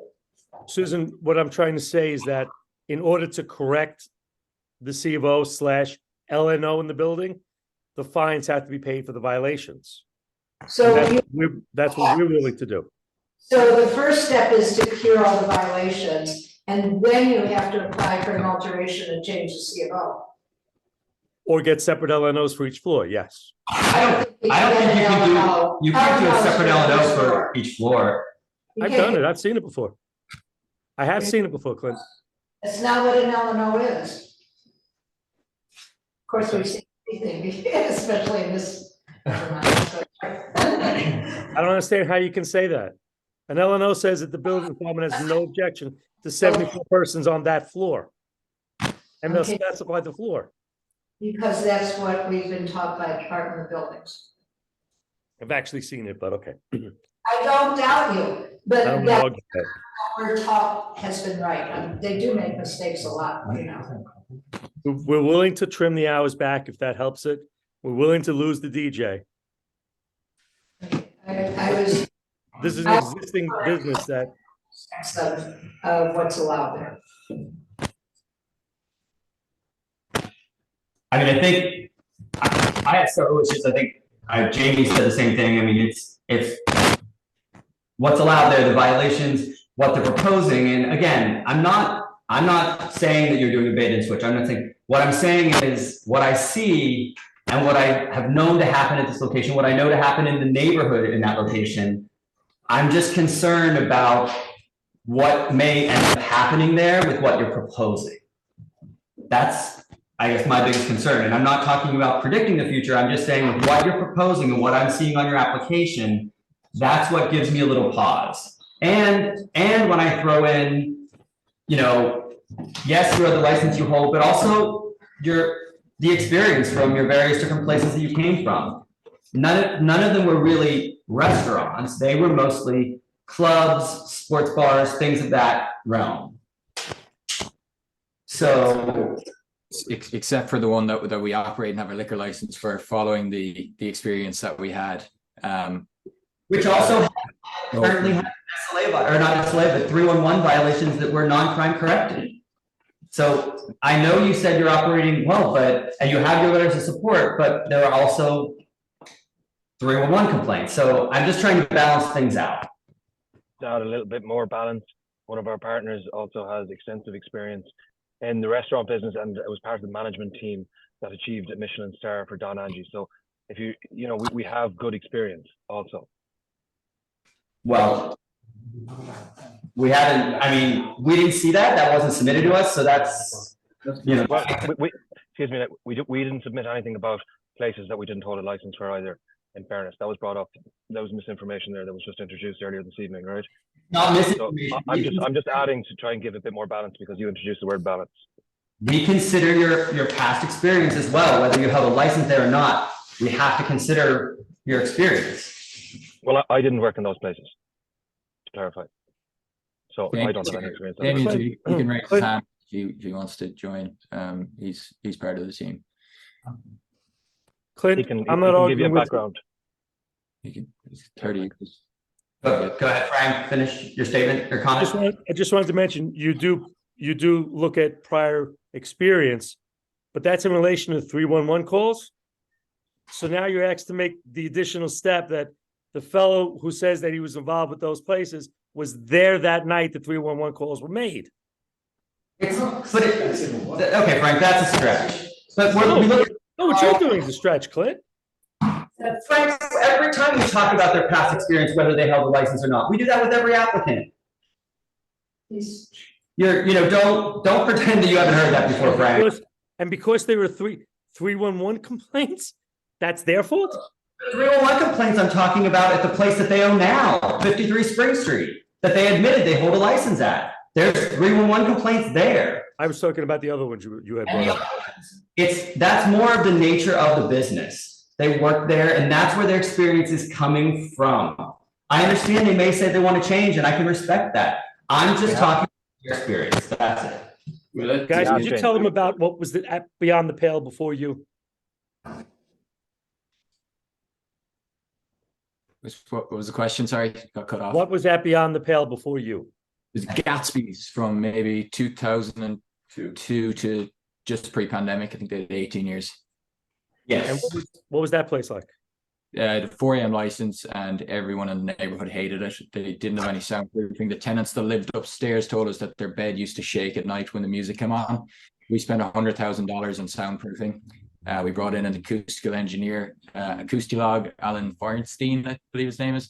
It was really very helpful, but it was still a huge process. We learned a lot about it, but it's just another example of our willingness to cooperate with the neighbors and community. And those neighbors wrote letters in support.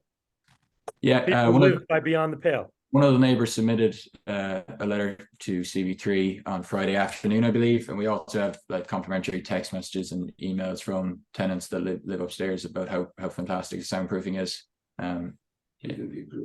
Even people that like would have not trusted us at the start, like some people seem to in this Zoom call, but we certainly earn their trust through our actions. I think Damien has his hand raised there for a while. No, Damien wants to. Oh, Damien. Sorry, I thought you said Jamie. Sorry about that. Damien, go ahead. Hi, how are you? Hey, Damien. Yes, I'm one of the partners in Beyond the Pale, and I'm also I'm much looking forward to being involved in this as well. You'd asked me, or the guys had asked me about the food ideas we had there. I worked in Europe. I worked in Barcelona for a long time. I've worked for quality branded Don Angie in the West Village. I've had over 25 years experience in this business. I'm not interested at all in any way, shape, or form in running a club at all in my life. This is I want to do. I looked at the area. I think it's an amazing spot. I think it's got great potential. I think it's got potential for small plates, for even the kitchen doesn't need a whole ton of work for us to make something very, very good there.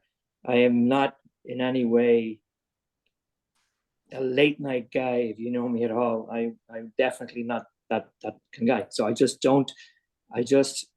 think that working in the restaurant industry so long, there's such a dearth of places to eat when you're finish work as a bartender, when you finish work as a bar or a server or a chef, to go and have some nice food in a nice relaxed atmosphere. That's why I'm on board for it. This is what I wanted to do. So.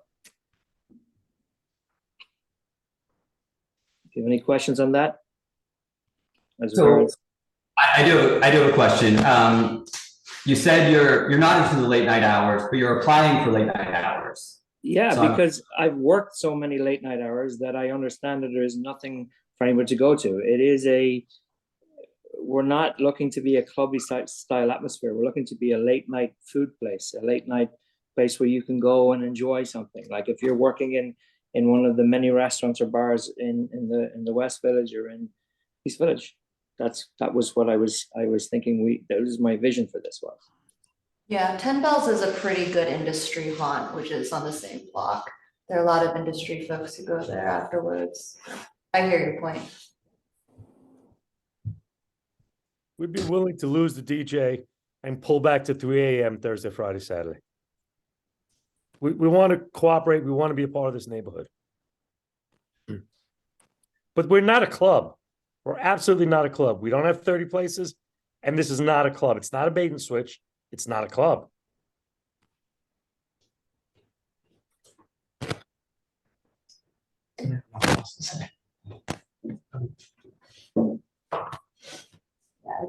I will just say that, sorry, we're not trying to hide anything here. We absolutely, like, there's no stretch where we've had 30 places. So perhaps there's a confusion as to us being somebody else.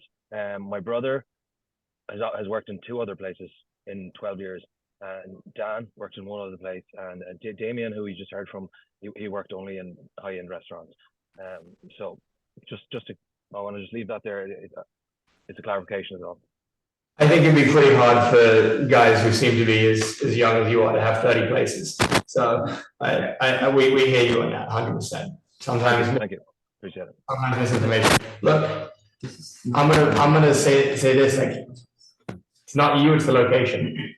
It's the location, it's the size of the location. That's why I'm against this. It's nothing to do with you, nothing to do with the food, nothing to do with the application. It's the location, the size of it. The floor plan, like I said, seems a little weird. You've got 1 table with 3 banquettes wrapped around it, so unless it's communal seating, but I'm not here to judge on that, it's just the location. Yeah, we gave Sunday to Sunday right next door so much grief to just expand 1 hour, and they've been a great operator. They've been embedded in the community. They live in the community. We gave them so much grief, and we're not able to expand that.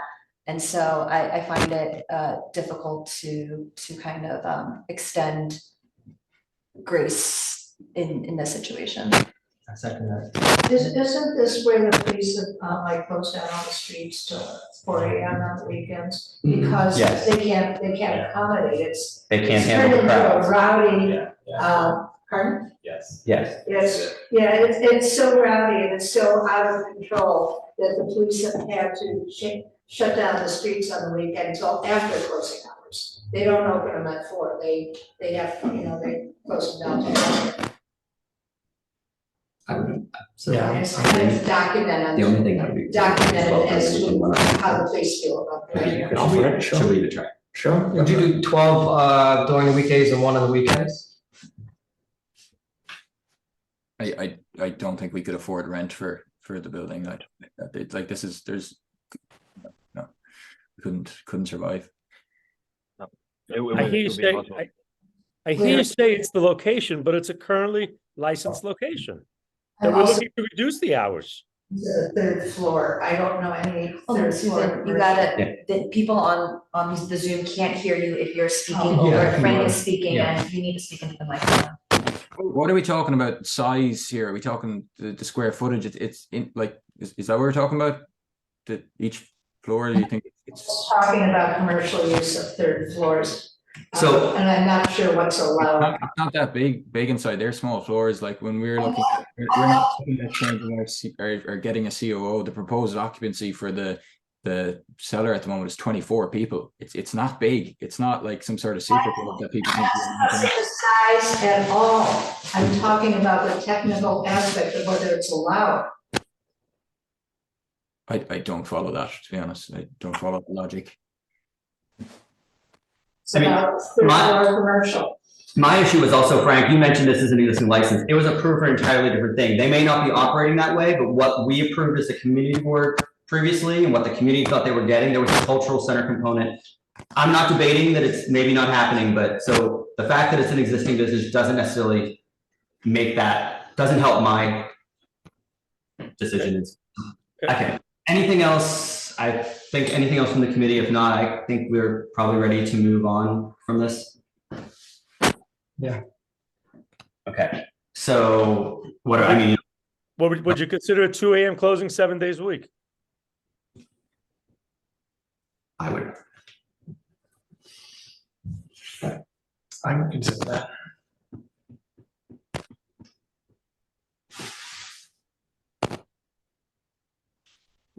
One AM, 2 AM?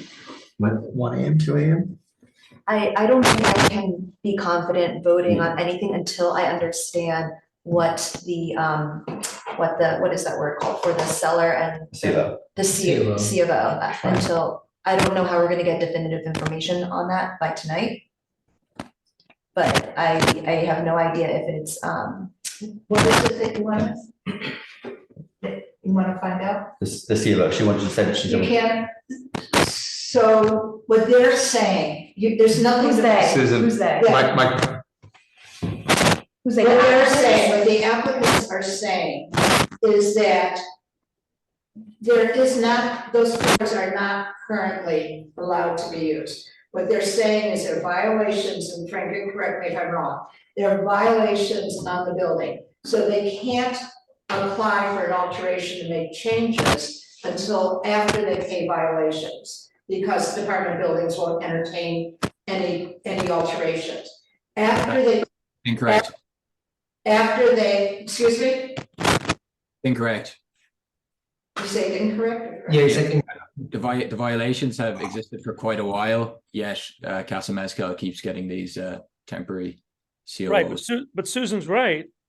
I know what yes, so Department of Buildings will not entertain an alteration until the violations are paid. I didn't say the violations are your fault or anything else. I understand you inherited them.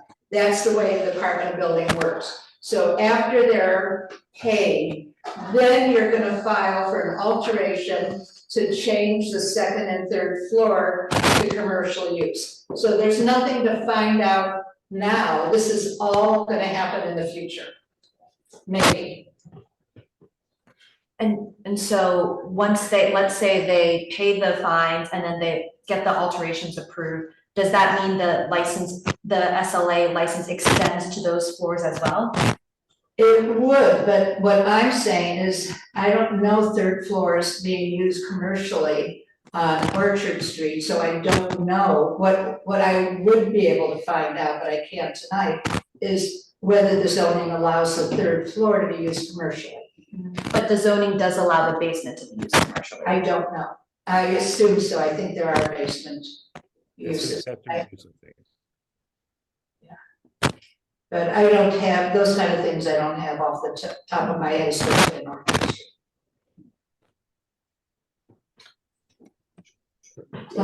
Clint's the one with the planning degree. Yeah. So, okay, so Amanda, it sounds like you're not comfortable. I'm gonna do a straw poll here. I don't think anyone's comfortable with it as it is. Jamie has said he would be willing to consider 2 o'clock all night. Or 1 AM, 2 AM? Or 1 o'clock during the week, 2 AM on the weekends.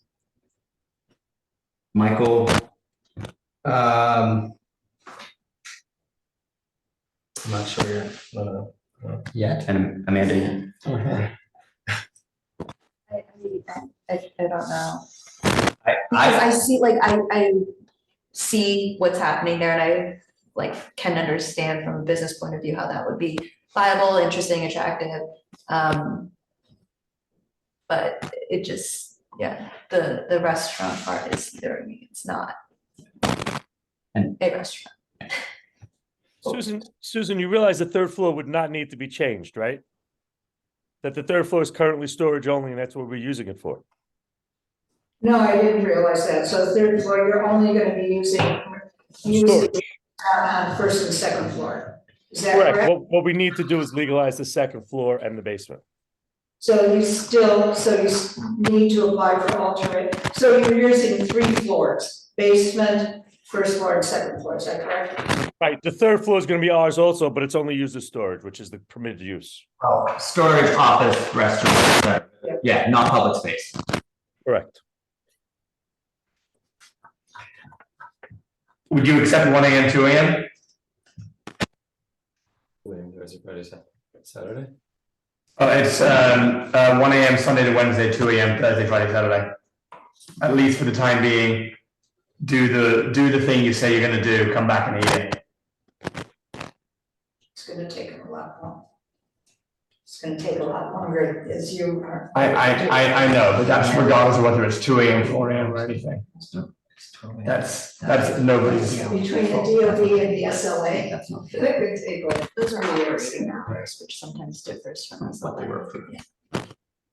Guys, what do you think? So that's where we are. It's Sunday to Wednesday, 1, Thursday, Friday, Saturday, 2. Is that what you just said? Just so. Yeah. Nice. Yeah, okay. I think we'll have to deal with that. Okay, so that's my vote.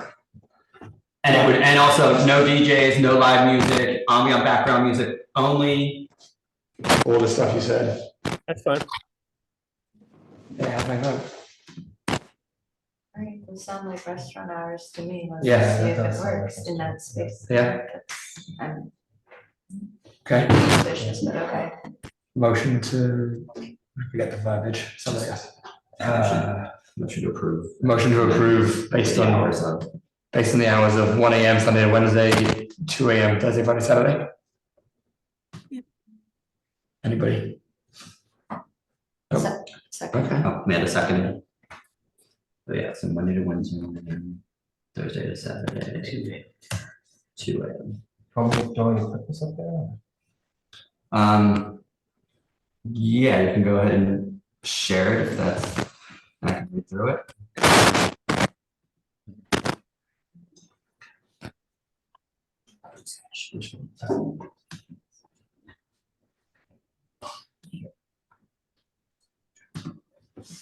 Okay.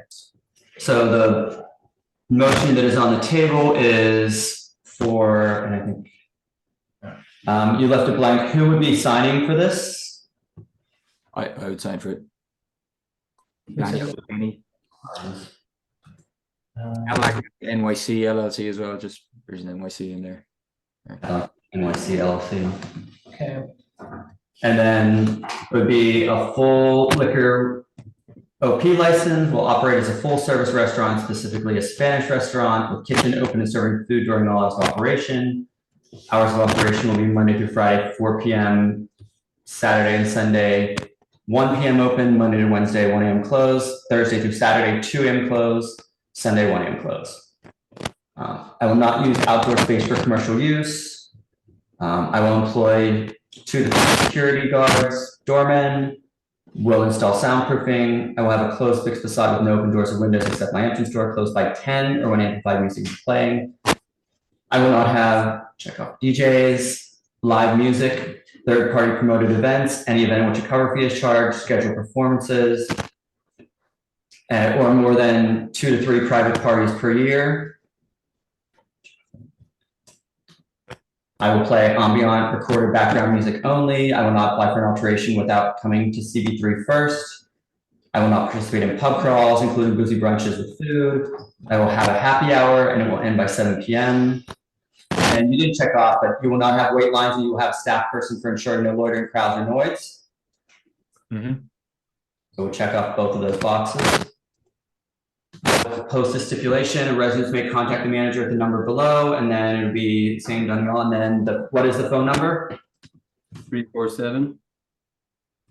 347-283-7956.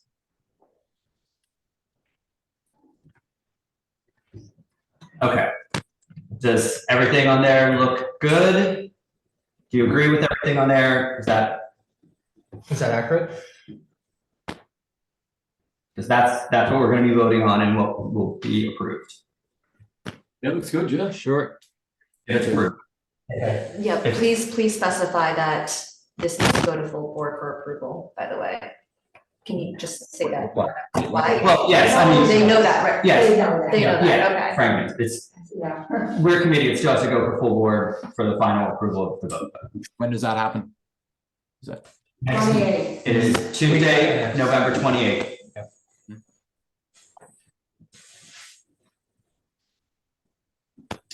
Okay, so we will move on to a vote.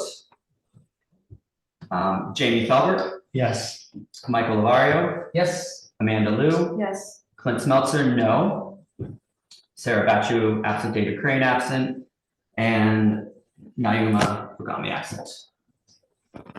Okay, the motion passes. Frank, the stipulations will be sent. All right, I just gotta let my guys know, you must attend the full board meeting.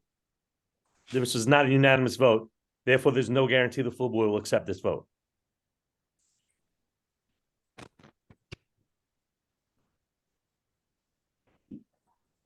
Thank you for your consideration, guys. Thank you for your time. Thanks, Frank. Thanks, guys. Thank you. No? Okay.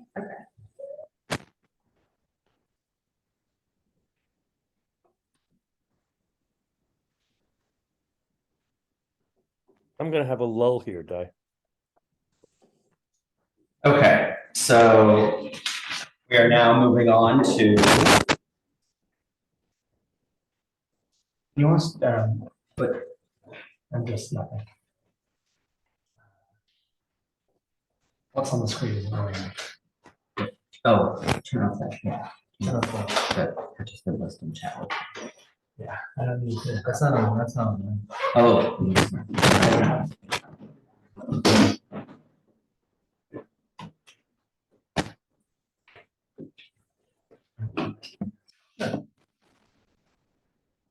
So you click on over here. Oh, right. Panelist and recommend.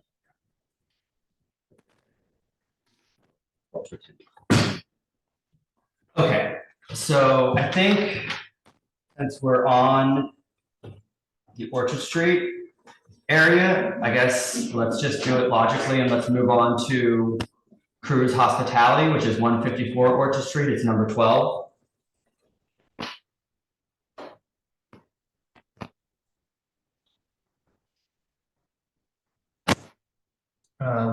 So if you're the applicant or attorney or representation for the applicant, please raise your hand, your Zoom hand. Okay.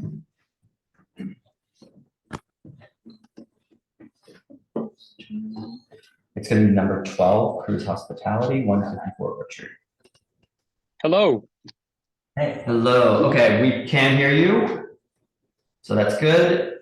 You are the applicant, Luca? Luca. I am. Lucas, yeah. Lucas. Okay. So I'm going to go ahead and give a summary of your application, and then we'll open it up to you for any corrections or additions. Sure thing.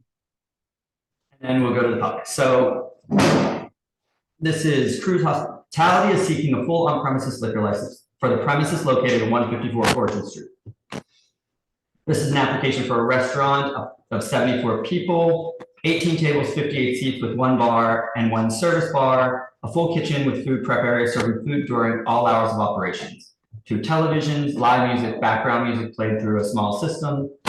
There are 46 full on-premises liquor licenses within 500 feet and 5 licensed establishments within 1 block. This location was previously operated a restaurant with full on-premises liquor license. The applicant's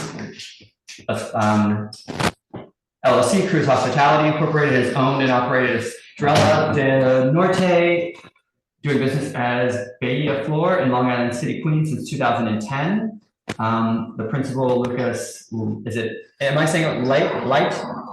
Yeah, Late. Yep. Light. Late is the general manager of Anejo Tortillas and Commissary Kitchen. 13 residents who live within 2 blocks of location signed a petition in favor of this application. And Yeah, he left this one like the outdoor station. Okay. There was one more thing I just wanted to add. There was And we did receive one letter in opposition to this application as well. Is there anything at the moment, Lucas, you'd like to add to the summary that I have? I'm actually, so I haven't been in Añejo for a couple of years now. I'm actually the general manager of the Wilson in Nomad for In Good Company Hospitality at the moment. Other than that, no, well, if I may just have a moment. So, you know, I'm here tonight. I hope to become a valuable member of a very passionate community and hopefully bring something of value to the neighborhood. Obviously, you know, I'm not from the Lower East Side, I'm from Astoria, but it has also been going through some growing pains, maybe not at the same scale as the Lower East Side, but both as a resident and as a professional, I understand the, you know, worries and concerns in terms of quality of life when it comes to, you know, liquor licenses. Off the bat, I'd like, you know, just from what I've heard tonight, I'm not here with my attorney. I don't have anybody, you know, speaking on my behalf either. I'm kind of a loner. First time liquor license applicant, just a lifelong restaurant manager, hopefully a restaurateur. Just trying to, you know, make my own way through it. But just based off what I hear and what the concerns for the community, just off the bat, I'm willing to forego any, you know, live music or scheduled events as a show of good faith. You know, it's a small, understated venue. There's only 58 seats and a small bar. Everything is completely enclosed. I actually, again, I share a lot of the concerns that you guys have when it comes to a lot of the nuisance that's caused by, you know, restaurants and bars and liquor licenses. I don't want to have a hideous dining shed. I didn't even apply for a sidewalk license. I'm not requesting to add an additional outlet for alcoholic beverages. This is actually a place that went under. And, you know, I'd like to just take it over and hopefully provide something of value to the community.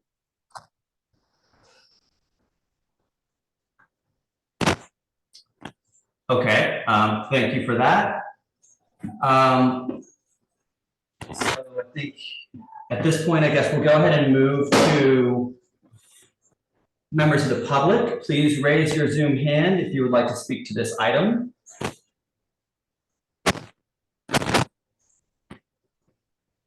Okay, looks like we're going to go ahead and start with, first I see DM Boyd.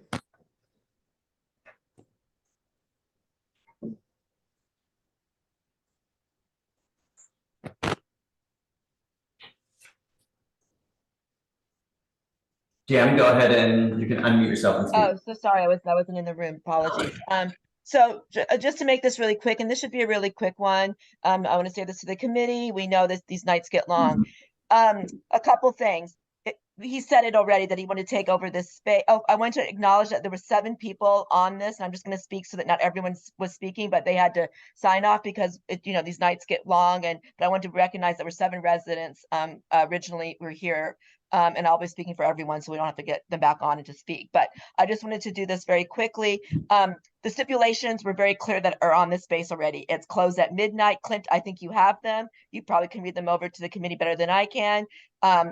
Mission Chinese started in this space, very reputable restaurateur. He started with beer and wine. We supported him to get liquor because he proved himself. The second place that they're speaking about is the Ukrainian place. Many of you, a couple of you were here. I think Amanda and Jamie were here. We supported them when they got their upgrade. They started with beer and wine. It was a true restaurant because Orchard Street is one of the worst streets in Hell Square, and everyone knows that. And we wanted to support a real legitimate restaurant. And what we did, as long as there were no DJs and nothing, but they all started with beer and wine and then graduated to liquor because they proved their point and they had really great stipulations, which I hope Clint will read because they're from CB3. I think they made, I think they were written by Alex at that time that were negotiated originally, or maybe even Michelle, I'm not sure, but there were very good stipulations and they should stay on this space. He is new to a license, but we want to bring up that his other business that was listed had numerous 311 complaints and also a violation. So he's also a high risk operator. And the violation, which is hard to get from an SLA, is a noise violation. That is a 2020-23 violation. And I know that the committee board was given the 311 history, and it is numerous. They have over, since they've been open, I think you have it, but I will give it again. They had over 141 or 42 rather, 311 complaints since they opened in their place in Queens. So this is a risk to do. So I think you should do it, everything you did to Mission Chinese and the Ukrainian places, give them beer and wine with the same stipulations. Thank you. I see my time is up, but I think we should just keep the pattern going for that space because you're creating a low impact a situation for us. Thank you. Do I have a chance to reply to that or no? We'll let everyone speak. We'll kind of do it, or we'll let everyone speak then, just as opposed to do it on each one. So yes, you will have a chance to respond. Sure. Okay, so next it looks like Tamara. Hi, can you hear me? Yes. Thanks. I just wanted to speak up in support of what Yem was just saying. I understand that our association and our neighbors are not in the immediate location of where this is, but as you guys know, that everything spreads down here and it's all combined now to become a bad situation for people that happen to live in the middle of it. And we just wanted to say that the conditions on Orchard Street from Houston to Broome and even all the way down to Canal are really horrible now. And people need some relief. They need some calm. They need situations and they need businesses where the cops don't have to control things. And we just wanted to add our voice to support the stipulations and the caution that Yem was speaking to. So thank you. Okay, and then next, thank you, Tamara. Looks like next we have Marcel. Hi, could you hear me? Yes, we can. Go ahead, please. Hi, I just want to echo what everyone else has said, and I think from multiple meetings that I've been coming through for years with these new applicants, I think we should follow and have them prove themselves that they are actually good operators in the neighborhood, especially at a time that is really important right now to even emphasize that even more because everyone's coming here. Like they're coming in droves, and what the Orchard Street that is today is not the Orchard Street that was even like pre-pandemic. So I think right now it's much easier to like not follow steps for new operators that come to the neighborhood because there's so much already going on with the oversaturation and just like, you know, just the flow of all the other businesses that have opened just in the past 6 months that were approved about a year ago. So I really think that we should follow and, you know, have them prove themselves. Also his track record of 311 complaints, it's, you know, they're pretty large. They're even larger than some of the other applicants that we regularly get over here. So, and those are in Queens. How do we know that he will be able to handle the heat that it's already in the Lower East Side, which is a total like different parameter. But I would say follow those tips very closely like we have in the past for this operator. Thank you. Okay, thank you. Anyone else? No, I think we also have a member. Like 30 seconds. Okay, it's all right. You have the microphone. Hi, my name's Michael. Just wanted to add a brief thing to what we just heard. I agree with, I think, catch your name, Jamie. Yeah, Jamie, super pro business and love the neighborhood and love thriving. It would really echo what I think one of the people just said, that people who are new in the neighborhood, people who have had licenses before, there's a way of implementing pretty stringent stipulations to allow them to open a business in a way that makes sense economically. And they're great and they're like terrific neighborhood and they're not causing, you know, driving some of these issues that everyone's talking about. Then like please come back and like unleash everything. Thanks. I'm sorry, I couldn't hear that. I don't want to cut you off. I think his voice is very low. It is definitely yeah. I think you guys are coming down. Yeah. Thanks. Lucas, would you like to? Okay, is there anyone else from the public to speak? I see no other hands raised. There's no one else here in person. This was one of these, which I think was on. Okay, so no other members from the public. Lucas, if you want to take a minute and respond. Yeah, I would love to. First to Ms. Boyd and the LES dwellers. For the very little I've read about you guys online, paint you perhaps unfairly as a group, you know, quote unquote against nightlife or whatever. Personally, I sympathize with a lot of the, I guess, things that you guys have been working on. You know, even being, you know, in the hospitality industry, I think the sheds were horrendous. Obviously, there's a rat and garbage problem. There's a homeless and junkie and migrant epidemic going on. Unlicensed marijuana shops on every corner. So I don't want you guys to think I'm being combative by any means. I actually hope that we can find some common ground, because, you know, if I plan to be a member of the community, I'd love to you know, have the support of everybody on both sides of the aisle. To everybody else, I hear you guys. I just happen to be in a situation where I'm not coming, you know, I know you guys said my track record. I don't own or am an officer of any other place. I'm just you know, a lifelong hospitality professional. My mother, who you guys are referring to, her place in Queens, she's the one who's basically my investor. But I'm, you know, owner operator of this location. I'm the principal. I'm on the application pretty much by myself. What happens is with a beer and wine license is that, just to speak very frankly, I'm not as well capitalized as perhaps some other applicants may be.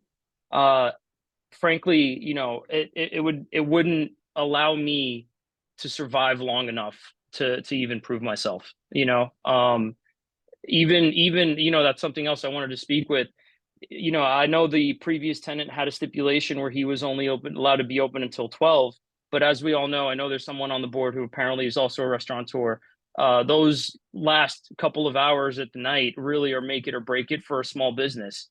You know, it wouldn't allow me to be competitive with the other, you know, dozens of locations just down the block that are open till 2, 3, 4, if I weren't open until at least 2 on the weekends. And as much as I want to do this for myself, and I do think I could be successful and bring, you know, it's something subtle. It's not, you know, it's not 3 floors. It's a basement location. I don't know if you guys are familiar with the place, but it's actually very intimate. It's very small. You know, it just the price per square foot and the rent and the cost of everything, it's just not viable for anything really other than what I asked for. And I understand, again, all of your concerns as a resident of a neighborhood that's going through growing pains and you know, and has also a dense population of liquor licenses.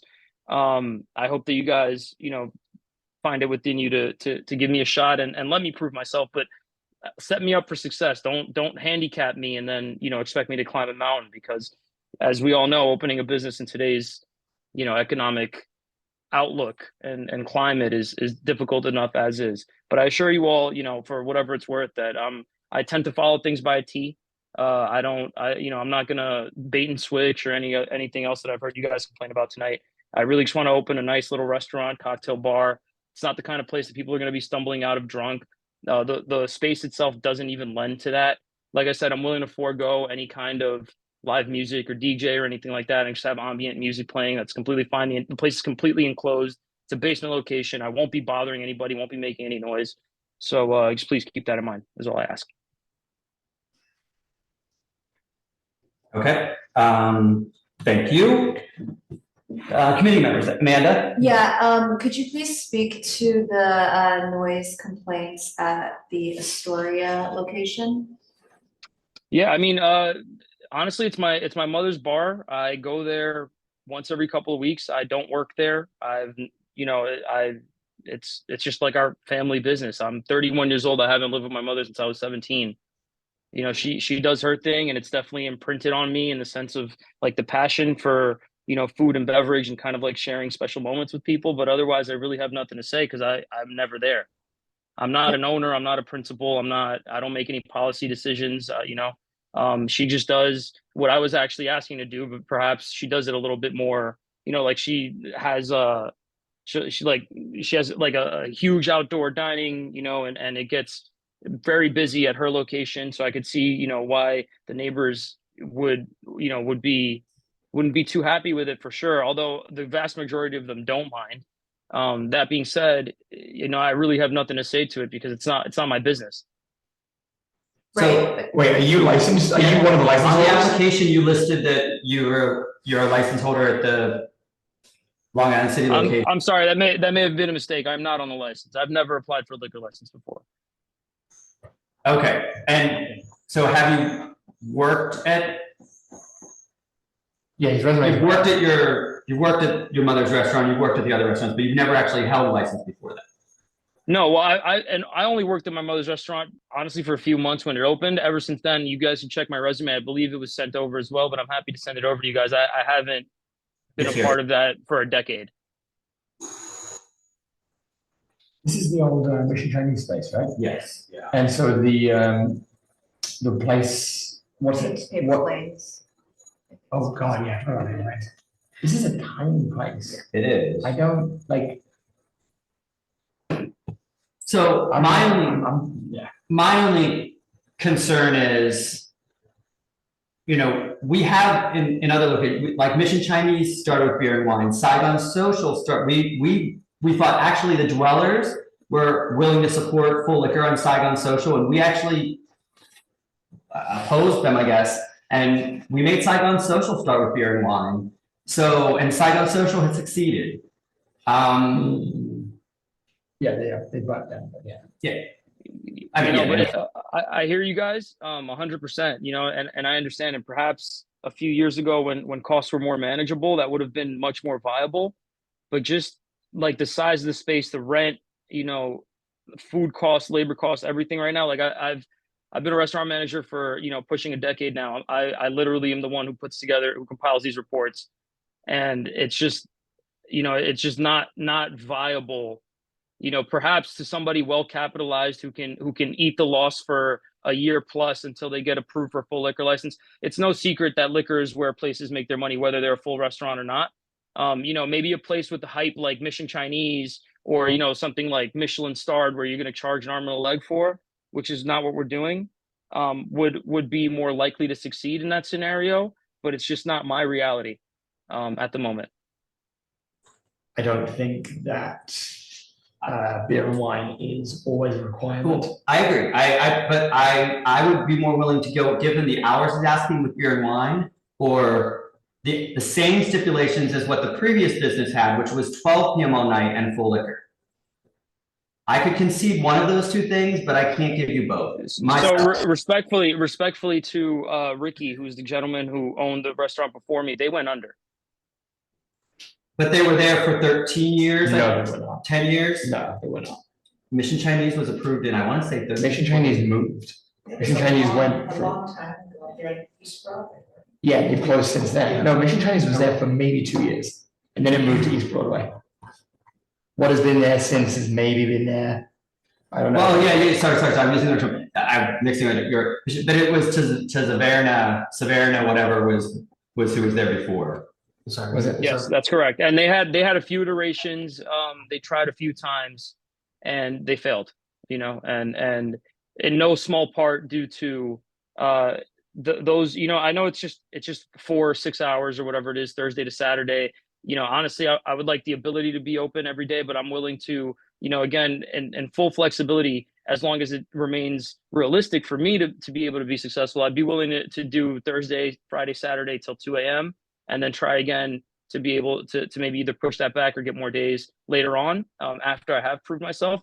But like I said, you know, these guys have tried multiple times, multiple concepts, and they failed. I assure you, based on like my years of experience, that it was in no small part due to not being able to sell. That's prime time. You know, it just is. And to the community's concerns, I understand that it's, you know, it's bonkers on Orchard Street in general, but actually not on that strip between Rivington and Stanton. That's actually, I think, I want to say it's the only location there. Rivington is very busy. Stanton is very busy. Down one block is you know where Indigo Hotel is, and I forget the name of the pub, but there's a few places that are quite busy on Orchard Street, but that specific strip is not. You guys, I'm sure, are more familiar with it even than I am. But there's, it's not like it's wild on the street and I'd be adding to it. And again, the space it doesn't lend itself to be that kind of space anyway. It's very small, very intimate. And it's just not what I'm trying to do. I'm gonna say this and then I'm gonna let anyone speak and then we can move on. It's taken us as a community board and neighborhood, we've done our best to try and keep some things under control and claw some things back. And this was one of the locations that we had it at a midnight closing, which is rare in that area. And I'm uncomfortable giving someone who you don't have a proven track record at running a business. You manage some of these places, but as you said, you've never held a license, you never ran your own business. So we're giving you, and then we're giving you more than what the previous business had. So we're extending the stipulations to give you additional hours. And once that's gone, if you don't make it, and I'm not predicting the future, but if you don't make it, we've now just extended and we're just keep extending and extending. And then another business come in and they can say, well, this last business had 2 a.m., you have to give us 2 a.m. or maybe they couldn't make it, so we need 4 a.m. So I'm very hesitant to just continue extending it. And if it's location, maybe it's location. It might not be you, it might not be anyone else. Maybe this location, because it is so small, maybe it's just not right for this type of establishment. I don't know, I can't say that, but I'm a little concerned to extend the stipulations that were on the previous business when you don't have a proven track record for us to really hang our hat on. I don't entirely agree with you on that. If you're not a license holder, you have to at some point become a license holder to have a track record, if that's what you're talking about. With restaurant management, we see plenty of people who show up with no experience. His resume is not that, assuming of course it's true, which it should be. But you can't, but the thing is, you can't, it's like giving someone a 16-year-old with a driver's license the keys to the Ferrari. Like, he's coming into one of the worst locations. He could start with experience in a different location that isn't the worst location in our entire neighborhood. Like, these few blocks. This is in the city. Hang on. This location is tiny. This location is, it, right? It's narrow as all hell. No, it's tiny. This is with the menu that he's presented, with the floor plan, as we like to reference, I like to reference today apparently, and the way this is put together, this does not strike me as this actually strikes me as the kind of thing that we would want, and the kind of business that we would want succeeding there. And he's right. You've got to be able to sell liquor if, not you have to, but if that's your business model, if you're not a daytime place, it's really important.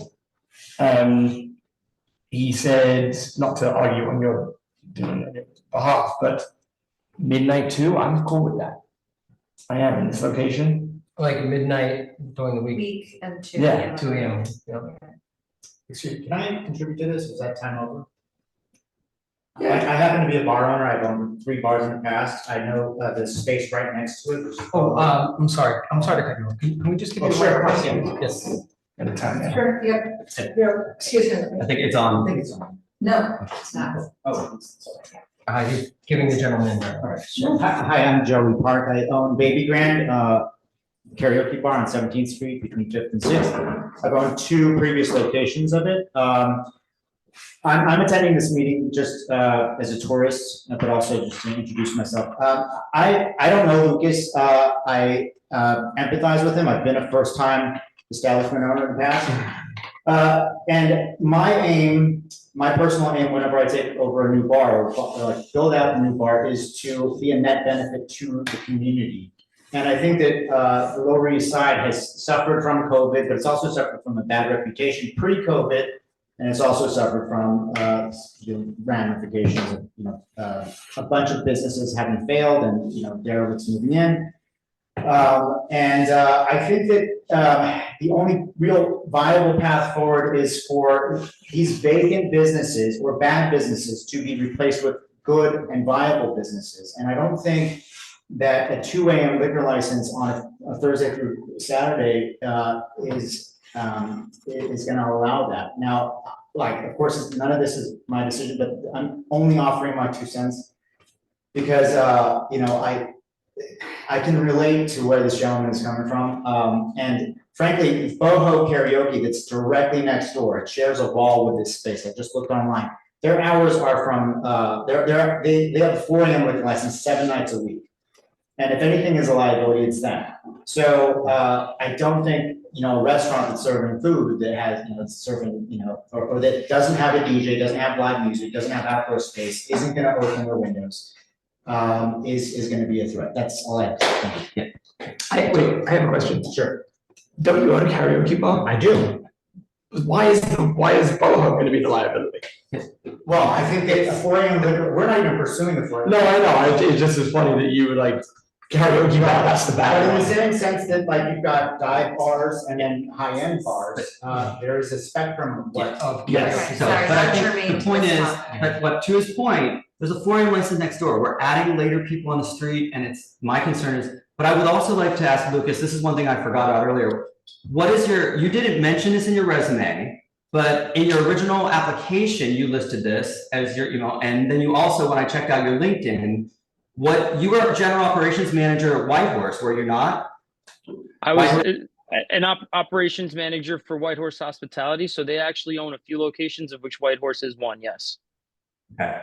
And CB2 has had a lot of problems with Whitehorse, both before, during. They're notorious. Those guys are notorious. I'm no longer with that company. I'm now within Good Company, like I had mentioned. Again, I had no policy decisions. I was an operations manager. I actually, for the last 6 months out of the 10 months I was there, I was working across their 4 pizzerias, which are called Made in New York Pizza. And not only that, I joined the company well after they had those issues, which I believe was during COVID. I'm sorry? I said it was before and after COVID, but why didn't you list that on your resume that you submitted to us? It is in my resume. It should be. It's not. Maybe I should be on my resume. Also, it depends when I sent it, because obviously I didn't update my resume until I left the company and had to find a new job. But there's no reason. It's on my LinkedIn. I'm not trying to hide it by any means. And that's where I saw when I checked. But my question just is, I'm just concerned. Anyways, I've already spoken my thoughts on this. I would be willing to give you beer and wine to the hours you're asking, or full liquor with the current stipulations, but I personally am not willing to spend it. So any other? I'm pro 2 a.m. midnight.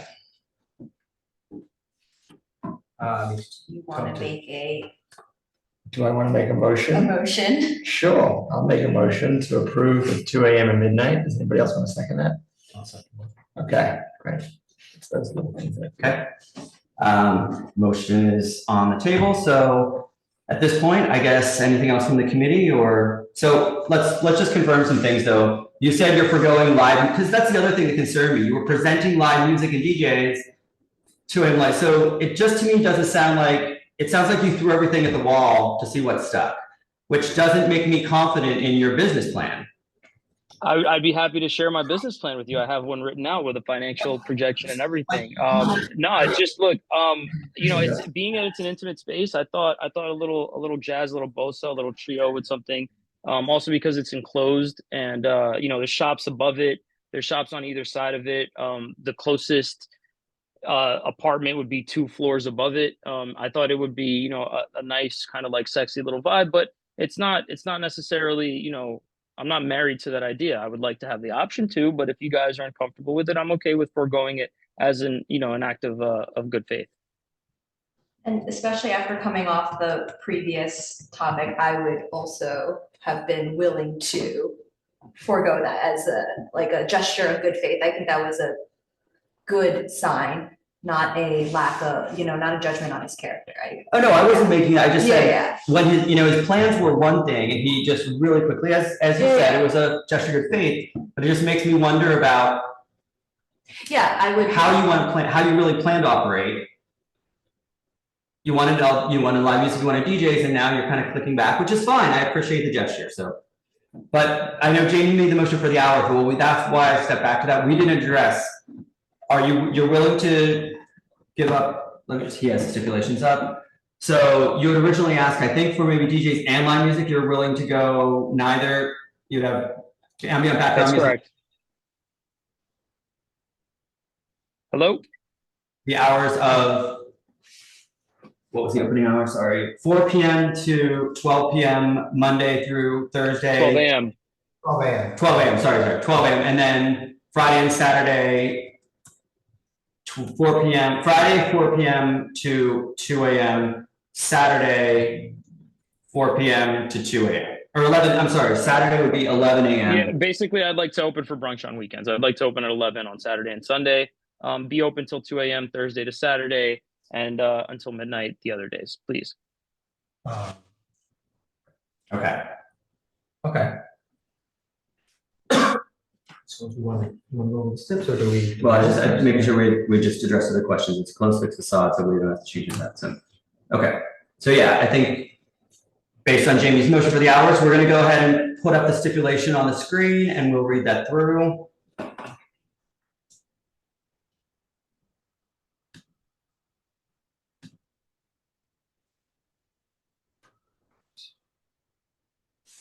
Okay, so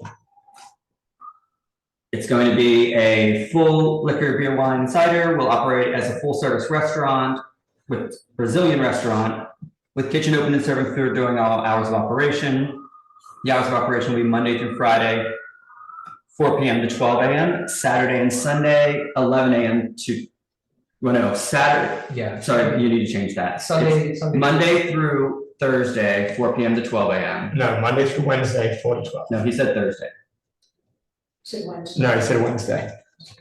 Monday to Wednesday, 4 p.m. to 12 a.m. Thursday, Friday, 4 p.m. to 2 a.m.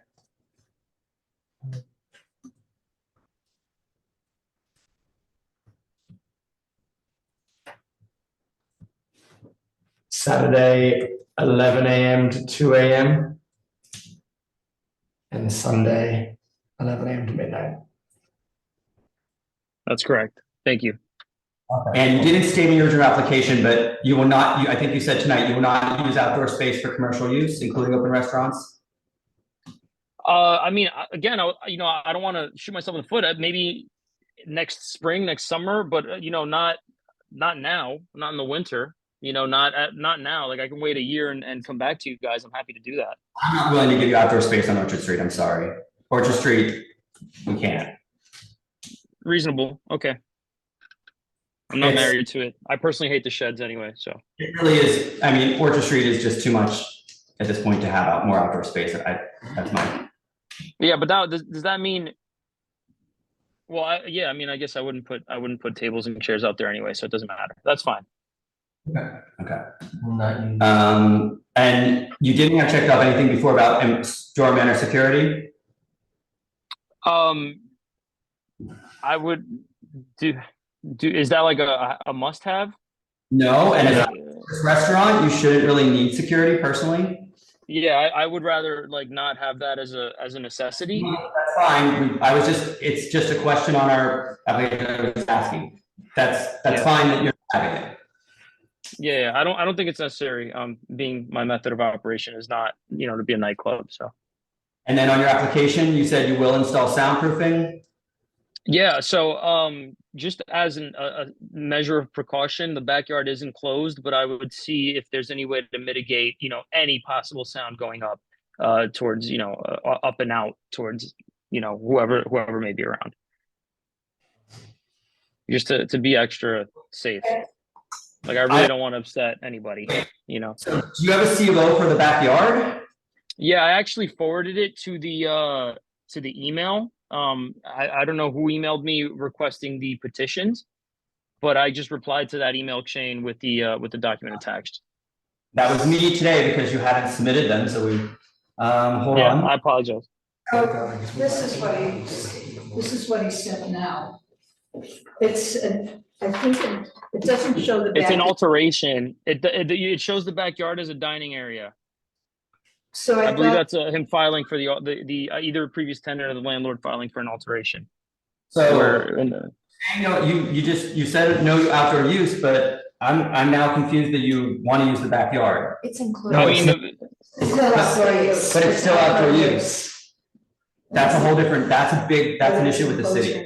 Whether it's enclosed or not, if you don't have a C of O, that's that's an Yeah, I issue. think they've always used. it. Yeah, they've always used that. Yeah.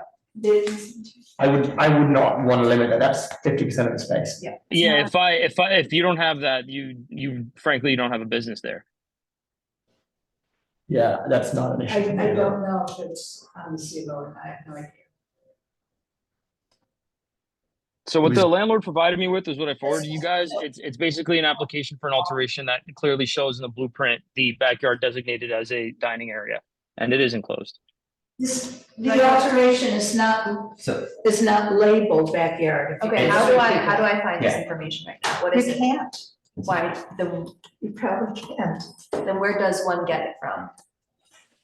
I'm serious. So a lot of these buildings are very, very old, so. Okay, so Department of Building doesn't have this online? A lot of it doesn't, correct. Wait, what's the issue we have here? Looking for the CBO. I don't know that it's an issue at all. Yeah. What I'm saying is what he sent us is for the cellar and the basement. I don't see where the, I believe it's both, ma'am. If you look at the top diagram at the end, you'll see that the square is designated as a dining area. That's actually the enclosed backyard. okay, so that's why it's not labeled outdoor. That's it's backyard, so this is the backyard. Yeah. I just remember, I think when Mission Chinese left, it was an illegal backyard, which was part of the reason I think Mission Chinese had problems. No, they left because of the rats. Well, yes. They did leave because of the rats. Yes, there was also an issue with, anyways. Well, were there rats in the backyard that they were serving food in? It was crazy. Okay, so then they were operating the backyard. Yes, the backyard. Yeah, no, they used the backyard has been used forever as well. Yes, they were definitely using the backyard. I sat there. And Yeah, it just doesn't seem fair that we're allowing, Mission Chinese, which is a successful. We didn't allow that. That was the problem. Right, okay, Wait, well, they had the what- chance to. what's the to issue? Do that. Backyard. no, like what is your issue with it? I don't think it's legal for them to be using. But you. That don't- is- we- It was an issue when Mission Chinese left, I think because. No, they left, Susan's right, they left because of the rats, B because they got a bigger space, a much bigger. But it was space. also an issue with the illegal backyard. But you're just making that up now. No, You I'm didn't say not. that. Yeah, you didn't say are. that before, the issue with the backyard, you didn't say that before. until Because I just now. forgot till he said he was using it. That's. It's in the The only diagram. thing I brought up was a conflict in what he said. You can't say you're using the backyard, you're not. And not using outdoor space, exactly. It's one or the other. Okay, so can we clarify in the Say stipulation that then, you're using no open restaurant space, which is the terminology used for the roadways. I think what you need to say is backyard use. Much better idea. Okay,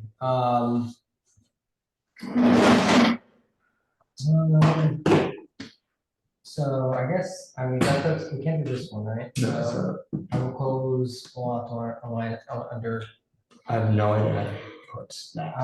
Well, that's the thing. It was an illegally, just like sidewalk cafes can be illegally enclosed, the backyard can be illegally enclosed. Okay, and we'll figure it out if it's illegally enclosed after this. But we've already approved it. We can't do that.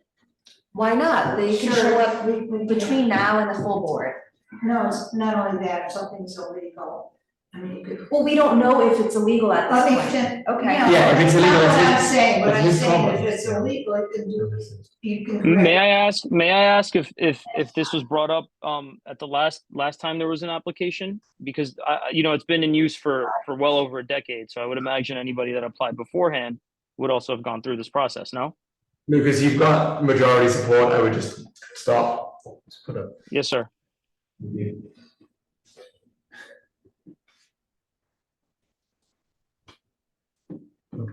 okay, number 7? Yep, so it'll have a closed fixed facade with no doors or windows except the entrance door, which will close by 10 p.m. or when amplified sound is playing. Will not have DJs, live music, third-party promoted events, any event in which a cover fee is charged, or scheduled performances. Check that off. Scheduled performances. It will play ambient background recorded music only. Will not apply for an alteration without coming to CB3. Will not seek a change in class. Well, it's already full here. Will not participate in pub crawl or party buses. Will not have you didn't check off. Will not have unlimited drink specials. So my question about that, if I want to, like, if somebody wants to do a birthday party where, they buy drinks for their party for whatever is like, I didn't really understand the limit of what I was signing off on. No, you can't advertise, you're not advertising to the general public that you will be doing boozy brunch, for example? Somebody wants to help out and pay for the whole tab. They're paying for the tab. That's not unlimited drink special. That's not unlimited drinks. It's just unlimited drinks. Unlimited Yes. drink specials is boozy brunches, all that kind of stuff. Okay, sure.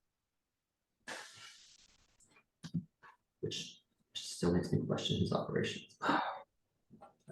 An established owner would know that. I will not have, you didn't check off weight lines, so weight lines and staff responsible for ensuring the sidewalk is clear. We're checking that off. That, I'm assuming that's okay. Does that mean security? No. No, just we won't have people waiting online to get into a place. Yeah. I mean, I hope I have that problem, but yeah, I guess I won't let them wait outside. Sure, absolutely. And will you have a staff person kind of assigned to Yeah, of course. control this? Yeah, great. I will conspicuously post the stipulation beside your liquor license. Residents may contact the manager owner at the number below, and then it's your name, and then your number is 718-433-8812. That's correct. Okay, thank you. We will move to a vote.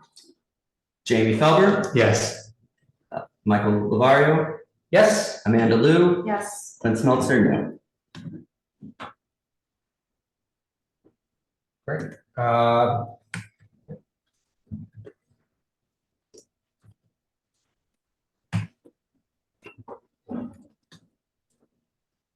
Okay, so what will happen is a copy of the stipulation form that we just went over with you will be sent to you by the office within the next day or two. You have to have that signed and returned back to us as soon as possible, which most definitely by the end of the week. The instructions will be in the email that's sent out to you. If you have any questions, just please reach out to the office. Sure thing. Thank you, everybody. Appreciate it. Thank you. Thank you. Have a good night.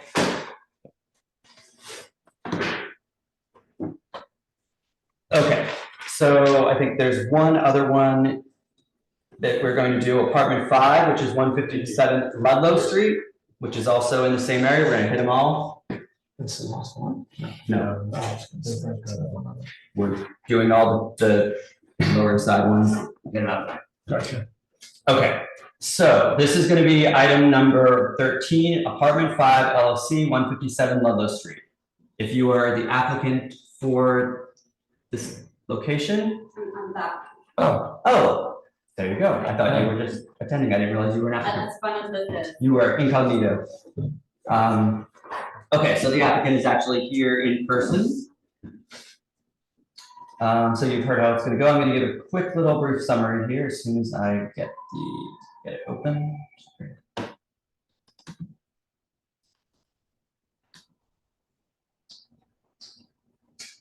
Okay. Apartment 5 LLC is seeking a full on-premises license in the premises located at 157 Ludlow Street between Rivington Station. It's an application for 3 tables, 66 seats, 1 17-foot bar with no seats. The cuisine is Japanese based. There is a full kitchen. Food will be available during all hours of operation. There will be no TVs. Music will be streaming services at background level via Sonos system. There are 48 on-premises licenses within 500 feet. And the location is currently operating as Sakamai. This location was previously licensed in May of 2012. It was a Japanese restaurant with hours of 5 p.m. to 4 a.m. all days. This applicant holds a license in CB1, operating the Little Shop since 2019. There were no 311 complaints. There were 2 letters of objection received from members of the public. 82 residents who live within 2 blocks of the location signed a petition in favor of the application. Is there anything else you would like to add? Yes, hi y'all, my name is Anna. I live on Alberton Stanton, less than 1.1 miles from this location. Trying to start and grow a family in North Side, like I'm North Side ride or die. Purposely waiting to find spots in my community. I have proven that I am according to 100 reviews, cozy and intimate environments creator. I know health very well. I avoid it, and I think that with a intimate cocktail bar, I could begin to change the reputation of it. Okay. Um, okay, so I guess, thank you for that. Are there any members of the public here to speak to 157 Ludlow Street? Please raise your hand. Yeah. Timer. So we're gonna go ahead and promote DM Boyd. Can you let Patrick speak first? He's a school teacher and he's been waiting all night to speak, and 7 people left because they couldn't wait anymore. Sure, got it. Nope, that's fine. Patrick can go first. Patrick, we promoted you. Go ahead and unmute yourself. Okay, can you hear me? Yes, we can. Hello? Hi. My name is Patrick Walsh, and I live on on the corner of Stanton and Ludlow with my family, and I've been here for 22 years.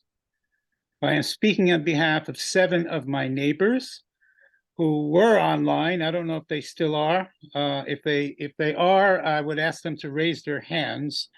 Not to speak, just to show that they are here.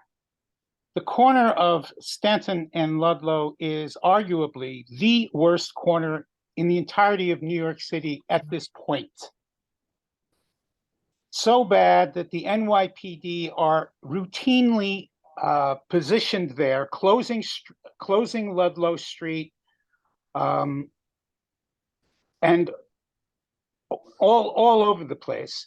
Nonetheless, it is still ungovernable. It is still crazy. It is still chaotic. It is still impossible for people who live here to sleep and to have any kind of decent existence.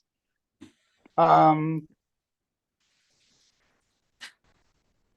the corner from the proposed bar are 2 weed shops that have degraded our neighborhood that much the more. Across the street from the bar, the proposed bar, is Pianos. And next to that is Kind Regards.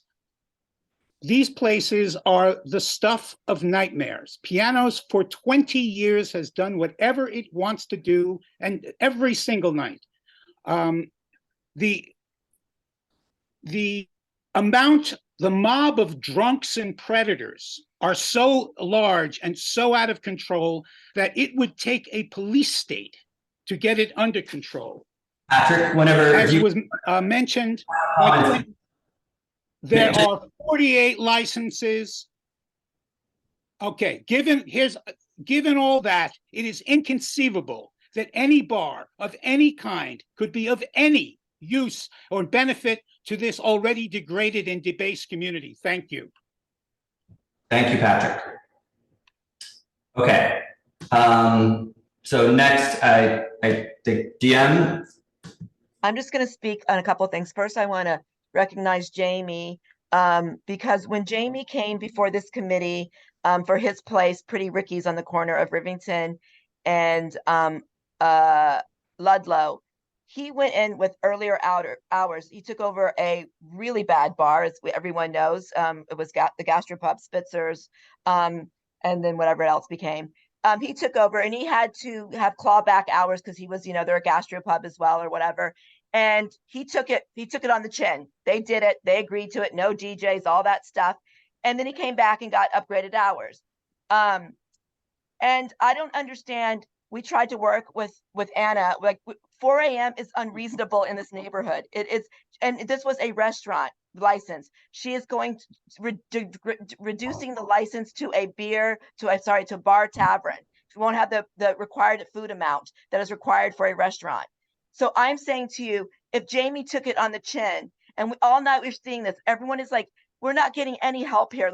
And Jamie, I really want to say that we worked with the cops and I feel really bad about what happened to 2 of your patrons that left. They've asked us for their help because 2 of the patrons, we believe, the cops told us left Pretty Ricky's last week and they were robbed of their watches and wallets at 7:30 p.m. Has nothing to do with your shop. I'm trying to say how bad it is. So I'm trying to say to you, we all know the conditions here are so bad that adding a 4 a.m. to this neighborhood is not a good thing. It doesn't help us. Still, her patrons will leave at 4 a.m. on the street and add to people. She may have these ideas that she wants to be a different kind of place, but as Patrick said to you, that area is literally hell. There's like the cops can't handle it, literally can't handle it. We have people being robbed. It's insane. So I don't understand how anyone comes here and says 4 a.m. is reasonable, and that is something that you should agree to. Like, and we tried to work with her to like get an upgrade at some point. Do you know what I mean? Like, prove yourself. But coming in and wanting 4 a.m. and reducing yourself from a restaurant to a bar is no public benefit. But we know that we don't have the support of this committee. We've done our best to try to tell you how bad it is, and no one's getting it. But people are being harmed here, literally. Thank you. Thank you. Okay, thank you, DM. Next, Jean Mullen.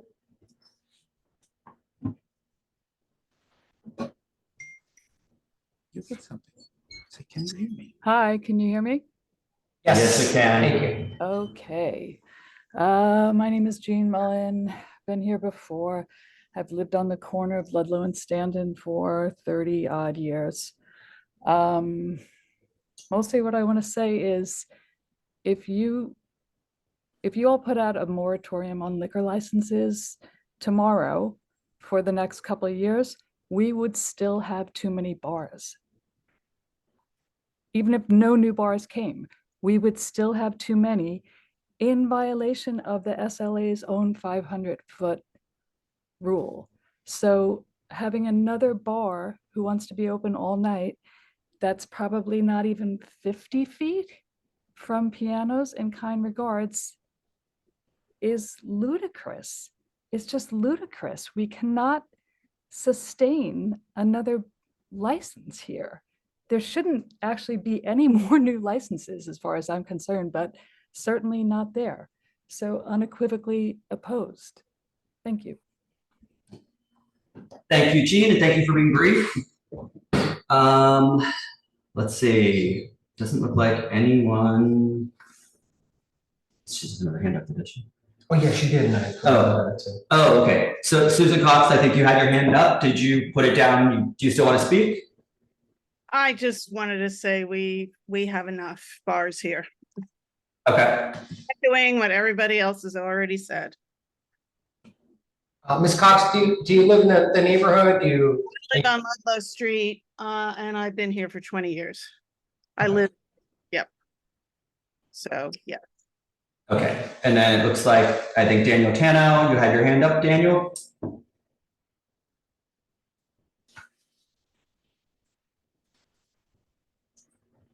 Daniel, did you want to speak? You're still muted if you are.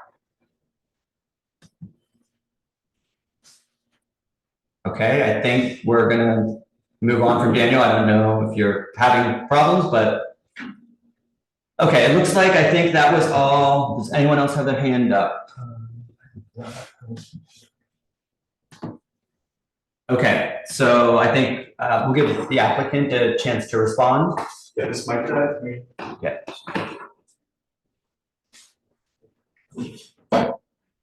I fully agree about. Is it on? Let me see the screens. It's no, it's All right.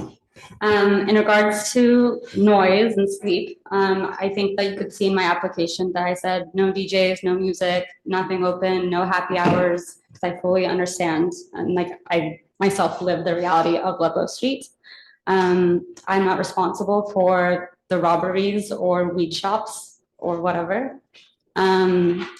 This place has been, like, they keep on saying new license. Sakamai currently has the license for 1 more year until 4 a.m. This location previously had 2 other businesses that have been licensed until 4 a.m. since 2001.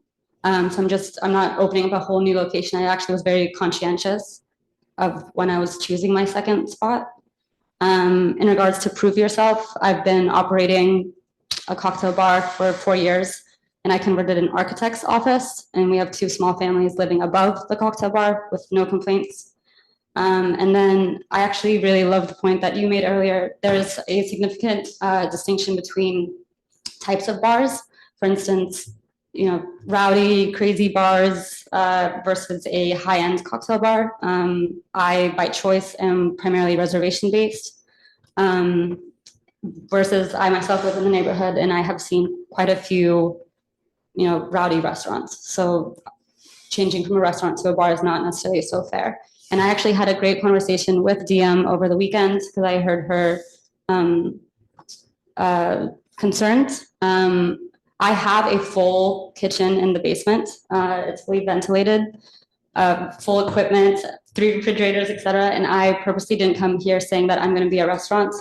I honestly, I haven't figured out food at Little Shop. I'm scared of cooking with gas. I probably will add more food down the line. And then a lot of my cocktail concept is focused around urban gardening. So we are growing our own herbs and plants and stuff for cocktails. And that is going into the food menu. That is why the food menu is so restricted. Thank you. Okay, thank you.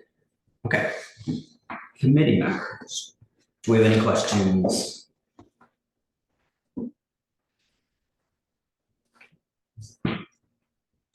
So my question for you is, you only have 1 a.m. in your Seaport location. And that's worked well for you apparently. You seem to, I've heard you're doing well. I've spoken to people in Community Group 1 and also people who have patronized your business. And I've heard good things. I guess I'm questioning the need for 1 a.m. The last place did a 4 a.m., but it was a full restaurant. And Sakamai really was a full legitimate restaurant. There was no question about that. And I know it's not necessarily your type of patrons, but you're still adding more people. With bars, people are going to come even more quickly, or they're going to turn over more quickly. So it's adding more people to the street. And the area is so overwhelmed right now. I'm just hesitant to add another bar to that area and that location. Little Shop actually has quite a range of customers. And what's interesting is that even though I'm 15 years older than 21, but I know that young crowd also, and I want to provide a calm space for them. Their DM told me Pianos is a roofie bar, etc. I want them to be able to allegedly, I want them to be able to exit there, and if they need a calm space to come to mine. Mine's more design forward. It's not really catering to volume, if that makes sense. Anyone else? What's the motivation or inspiration for the food menu? Why go that route? I don't know why my lawyer wrote Japanese. It's not Japanese. No, I did that because I just saw what was written on there and so had to infer. That's my husband. He's half Japanese. I'm Russian. So onigiri, comfort food, is on his side. Dumplings are my side, and then everything else is we're growing ourselves. So it's all the sauces are made. We're choosing 65 herbs that are lining the wall. And then I don't know. I learned that you could eat begonias, citrus, basil, etc., and that's going into the food menu as well. I would really, really appreciate the opportunity to have 4 a.m. I do not operate until 1 a.m. even at the shop full time, but I just want the opportunity to be able to succeed in this space. Thank you. Anyone else? Would you consider earlier hours on weeknights or anything like that? Because right now, as it is, it's 4 a.m. 4 a.m. all night. Yeah, 7 days a week. Even though I'm this week, so early. Yeah, I would consider earlier on weeknights. Or whatever, however y'all break it up.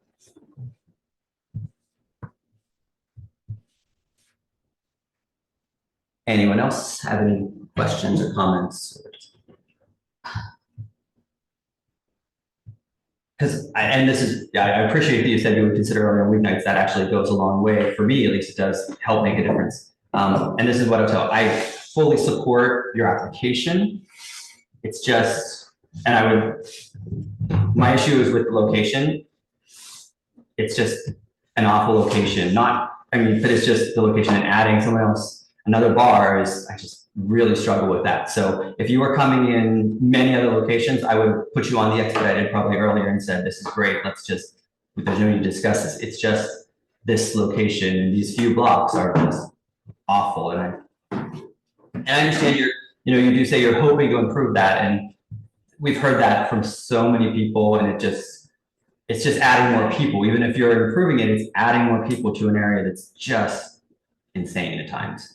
I understand that, and then you're correct. At the shop, we definitely added more people to the seaport, but all of our residents or neighbors can attest to it's adding to the fact. No, I've like I said, I've spoken to people and I've heard very good things. And I'm relieved because normally people don't know about the shop, so that's yes. What would your ideal profile for this space look like? It would be earlier hours, at least to start out. Okay. Do you have a sense of what those hours would be? The current hours, or can we? Well, the current hours are 4 a.m. So Okay. that's So the then issue. no. Okay. That's the issue. Okay, fine. So where But could the we? current is a full restaurant. That's my differentiation. And I also appreciate the fact that you're not trying to say you're going to be a restaurant. You're not. Yes. In my perfect world, it would be 12 and 2. That's a big change there. So. How about semi-perfect? What does semi-perfect world look like to you? I would do 2 and 4, which would permanently then reduce, because right now it has 4 a.m. on everything. Would you do 1 during the week, 2 on the weekends? Ideally not. Or two across the board? I would do 2, 3. Is there a 3 a.m.? The thing is that what I'm trying to say with the little shop is that even though I have a 1 a.m., I don't use it, but I want the opportunity if need be. Like, I don't know who. I mean, about 1, 3.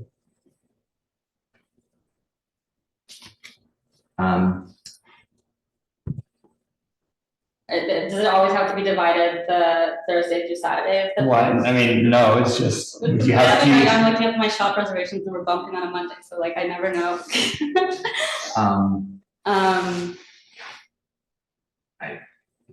That's just something I put out there.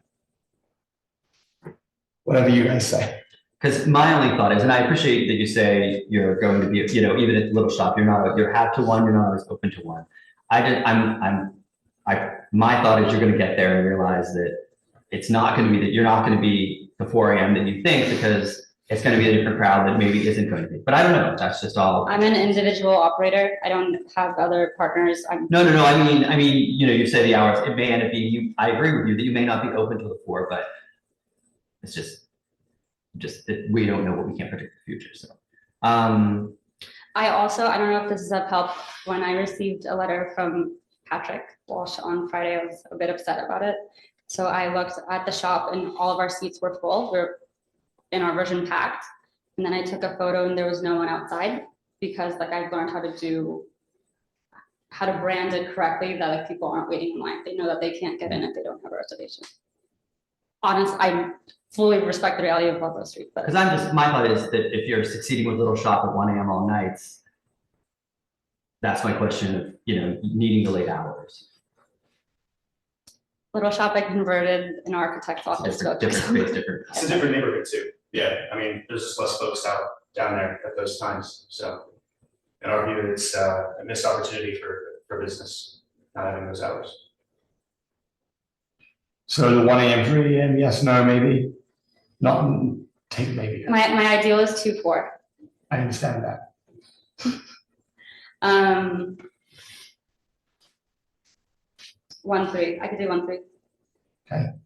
You get a reduction? I could live with 1 and 3. Okay, there you go. I don't have a gavel, but it's, if You can live with this, just shaved somebody- off permanent hours off of that location. You want.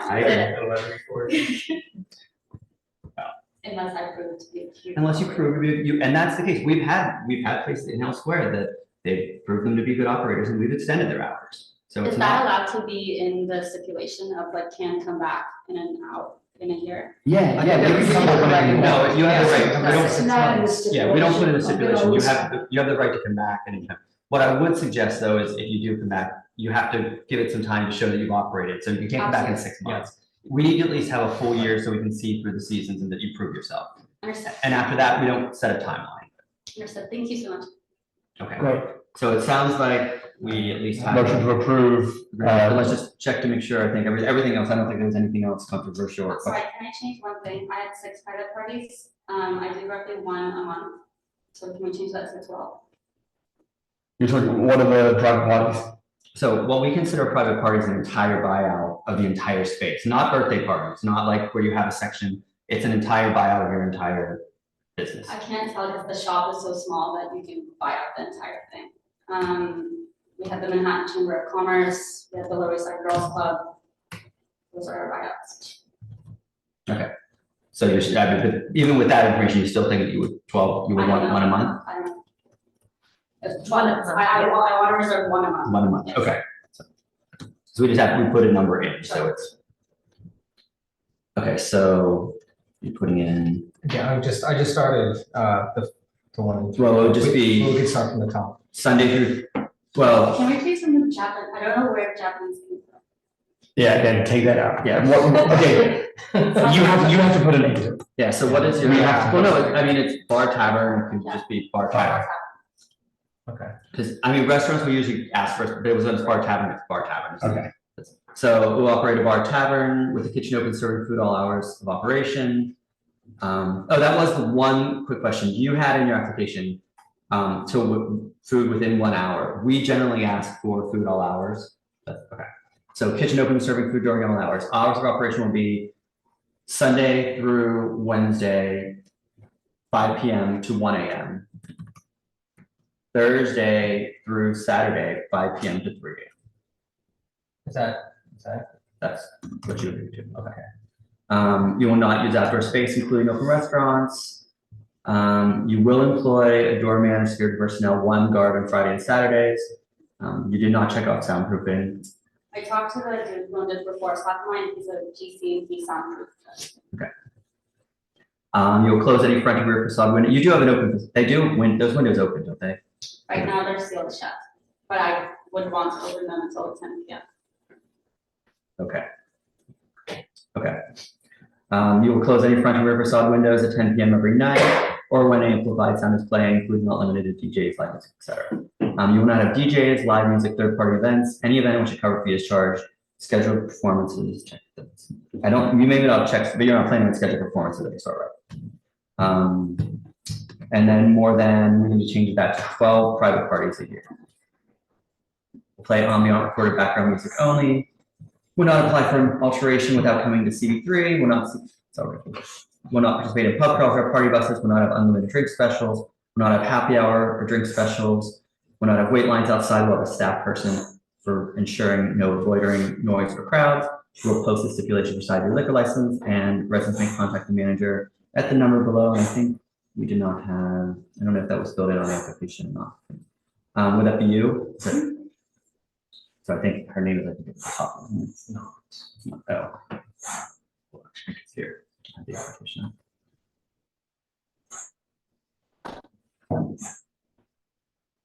Hold on.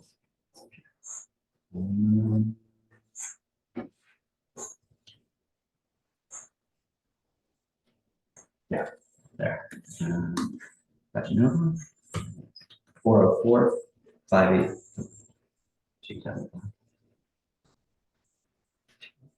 And then same name. And then the number is 404 580 7126. Okay.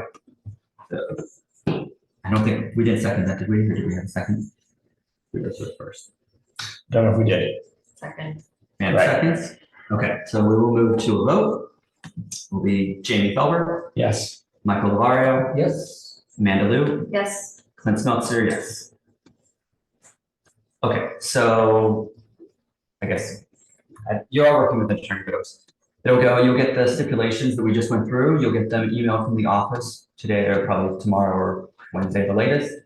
And there'll be instructions in there, but you just need to have them signed and notarized and returned to the community board as soon as possible. Thank you. Thank you. Good luck. Okay. Okay, so I think that pretty much takes care of the Health Square area. We're gonna skip back to number 6, which is Sunflower East Village, 88 Second Avenue.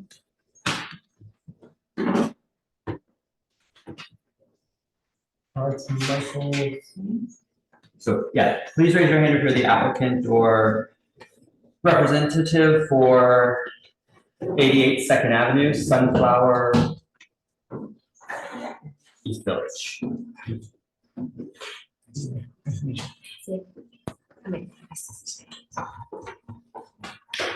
Is that Michael C? Yes, I think Michael C is probably the attorney representative. And I'm gonna lose he's declined to be promoted. Okay, who? That person declined, or Michael C declined. I'm still allowed to talk. Try promoting again. So Michael C, we're gonna promote you to a panelist. You'll need to accept that and we will move you over so that you can speak. One more time. Okay. Okay. Joining, and then Zoom user. Yeah. Okay, so Michael, you should be promoted.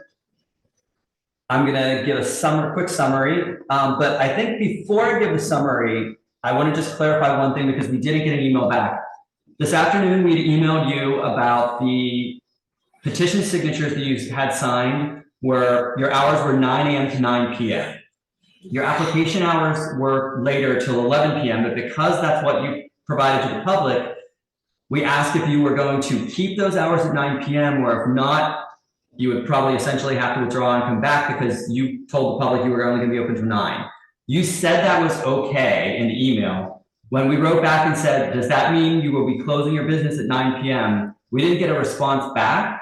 So are you okay with that? Are you okay with having your hours be 9 a.m. to 9 p.m.? Yes, I understand. The application was from 7 to 11. When whoever put the petition to go out did 9 to 9. So I guess we have to live with the 9 to 9 because we'd like to move forward. If there's an opportunity to revisit it later, I guess we'll consider it, but we'll have to accept the 9 to 9. So we're hang on. Sorry to interrupt you there. It would be a lot easier to go away now, get the right signatures, come back in a month. We want to move forward because we want to get this approved. I understand that. If you at any point decide you want to open up later than that, it's going to be way harder and take way longer. I'm sorry? Well, I mean, they just have to come back for extension. And then get it approved by SLA again. I don't know what you're suggesting. All I said was if we have to live with the 9 to 9, we will. Excuse me, it's always administrative. If we approve it. If we approve it, They yeah. don't go to full board. They won't go to full board. No, but speaking from somebody who is struggling, it takes a while for you to get that license upgrade. Even the administrative ones. Even the Yeah, administrative well, ones. yeah, that, So right now, the SLA. I'm still waiting, by the way. The SLA has told us they're basically at about a 10-month backlog for applications they're receiving now to about a 10-month lag time for their SLA's approval. So that's what we had a meeting with them last week, and that's unfortunately what we were told. So if I understand this correctly, if they go 9 to 9 now, gets approved to the SLA, fine. Then they want to go later, and they have to go back to the SLA and wait potentially another 10 Well, they come back to us. Well, by then they are planning on, they are hiring, they have mass hiring, they're working through this backlog and expect to have it caught up, but right now that's the time. Could be every 6 months to extend the hours to 11 p.m. Whatever, I'm sorry, it's kind of left them to do it. I mean, I'm just trying to understand. no, we just met with the chair. And they really do have a plan and a task force. And and their main goal in the whole world is to cut that backlog. Okay, great. Then as you were, sorry. Yeah, so I guess that's just what I want to confirm before we went any further, because if you were going to withdraw, we could save ourselves time. But if you are willing to move forward with the 9 to 9, unfortunately, that's what we have to go with right now. Then that's fine. So you're okay with that? Yes, we are. Okay, so I'm gonna give a quick summary, and I think this one's gonna be pretty quick, because we didn't receive any opposition. I don't think there's anything, anything that'll hold us up. So let me just give you a quick summary, and then you can add anything or change anything. Oh, this is gonna be awesome. Okay, so RJM Hospitality is doing business as Sunflower, seeking full on-premises license for premises located at 88 Second Avenue. It's an application for establishment of 62 people, 18 tables, and 16 seats. American food prepared in a kitchen in a full kitchen and prep area, serving food during all hours of operation. There are 24 on-premises licenses within 500 feet. It's currently licensed and operated as Moonstruck. That is the kitchen sink. My understanding is they are both the same owners as our current applicant. The applicant has been licensed for the full on-premises liquor license for 8 other businesses beginning in 1993, including one other one in Community Ward 3, the kitchen sink at the same location. As I said, we received no letters in opposition or support for that matter for this. 15 residents within 2 blocks signed a petition in favor of the application. Is there anything you would like to add or change or correct to what I said? Like you pointed out, the businesses from the same group that's been running the place prior to that, they've had no opposition and they've had no incidents, and they're going to run there's not going to be bar service. It's going to be liquor that not liquor, but it's going to be mimosas and such for brunch. So it's going to be low key, and it's going to be 9 to 9, I guess. So yes, and then just one other thing, I didn't mention it because we don't add this to the resolution, but there were no 3-1 complaints. The offices had no issues with this location, so I don't see any other problems. Okay, so committee, any questions? Oh, we have a member from the public. There is a member. Okay. Oh, there are 2 members. Sorry, skipping over you guys. We're gonna go quickly to the members of the public. Carol. Yes, that's me. Hi. Hi. First place, I'm thrilled that you're opening. We really need you back in the neighborhood. The only thing I have a problem with is the outdoor kiosks on East 5th Street. Because previously, when we had those kiosks, in the evening, it would be filled with homeless people sleeping there. They would leave their trash. They would often poop and pee there. And there was also drug dealing going on there. It's on the side street. It's really out of the view of, any traffic on the avenue. So the only problem I have with those kiosks on the side street. That's the street that they use. Okay, thank you for that, Carol. Next we have Stuart. Hi, yeah, thank you. Like Carol, I am glad to see you come back as well. And I have the same problem that that location has a lot of outdoor space. The previous people who I guess are you guys had an outdoor sidewalk cafe on 2nd Avenue, and then it had the shed on 5th Street. The shed on 5th Street got used very little. Like, I mean, if you look at your hours, even the hours that you want, like 9 to 11, that shed would then be closed between 11 and 9 a.m.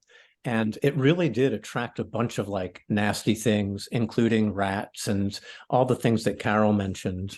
And eventually it had to be taken down by the Department of Transportation because it was derelict. So I'm really hoping that you would just use the space on 2nd Avenue, which is substantial and is conducive to regular sidewalk cafe dining. And again, we wish you luck. The East 5th Street Block Association does wish you luck. Okay, thank you, Stuart, and thank you for being supportive. Question, Stuart, is their outdoor dining shed still there? It isn't. No, it was taken down after. I think when the previous business went out of business, it was taken down by the DOT. Michael, do you have any plans to put it back? Well, excuse me. It's my understanding that those sheds all have to be taken down now for the winter. You're really talking about something that's kind of a citywide issue, that's, being questioned all across the city, and they've had it there before, and it's been successful from a business standpoint for them. They have it at another location in Gramercy, and they have installed sliding glass doors, and they would intend to probably do that on this location, which would, I guess, minimize, I don't know if you can say eliminate, but minimize and mitigate some of these problems. But it's really a citywide issue that if they're going to be allowed, there's a process, and there's other regulations. And Ross, do you want to respond? Yeah, sure. So I wanted to add in that previously, with all that activity in Fifth Street, with the bum sleeping in the shed and everything, it was actually an open structure on all sides. There was banquettes in there, so I am aware of, homeless and other activities happening in there. But in the event that when we do, if the city allows us, obviously, to get the structure back, it would be more with doors and a way to close it up at night, so we could leave, the tables and chairs in there and not have to worry about that. Also, during the time period that was going on, the business was closed for COVID. So in a way, the place was kind of abandoned. There was no one to monitor it or look after it or clean it, which is why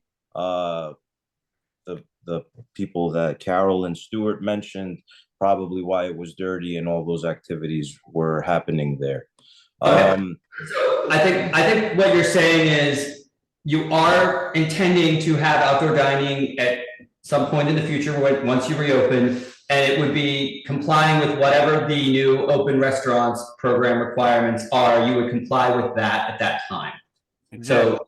So basically, right, saying you propose to have outdoor dining under the open restaurants program, and you will of course follow those requirements. But they did, notwithstanding what the city may mandate, they did have the other location with the sliding doors, which I'm not quite sure if that would be mandated. But he's saying that he would incorporate them into any designs that would, in theory, be more than the city would require. So the new rules are exactly the opposite. You're not going to be allowed to enclose anything or have high walls or do any of that. You can go on the DOT website and they have the proposed rules, but the whole point of the new rules are to not have those permanent high looking sheds. Well, if that's the city's position, it's a citywide. That's what you'll follow. Yes, it's nothing that we can, control. We just have to. What I'm trying to say is that you're not going to have closed walls or, what I would just suggest they think about is that Second Avenue is very spacious, and that you might, other businesses that are fortunate enough to have that situation will be on the avenue and not on the street side. May I say one more thing? One thing, Stuart, go. This business came to the East Fifth Street Block Association having only had a beer and wine license. After years of being in business, they came and they asked for a liquor license, and we did not oppose it because they were a good business, and because we wanted to show goodwill to that business. We hope that they might do the same to the block and not have an outdoor roadside dining on East Fifth Street when they have the opportunity to do it on the avenue. Thank you. Okay, thank you.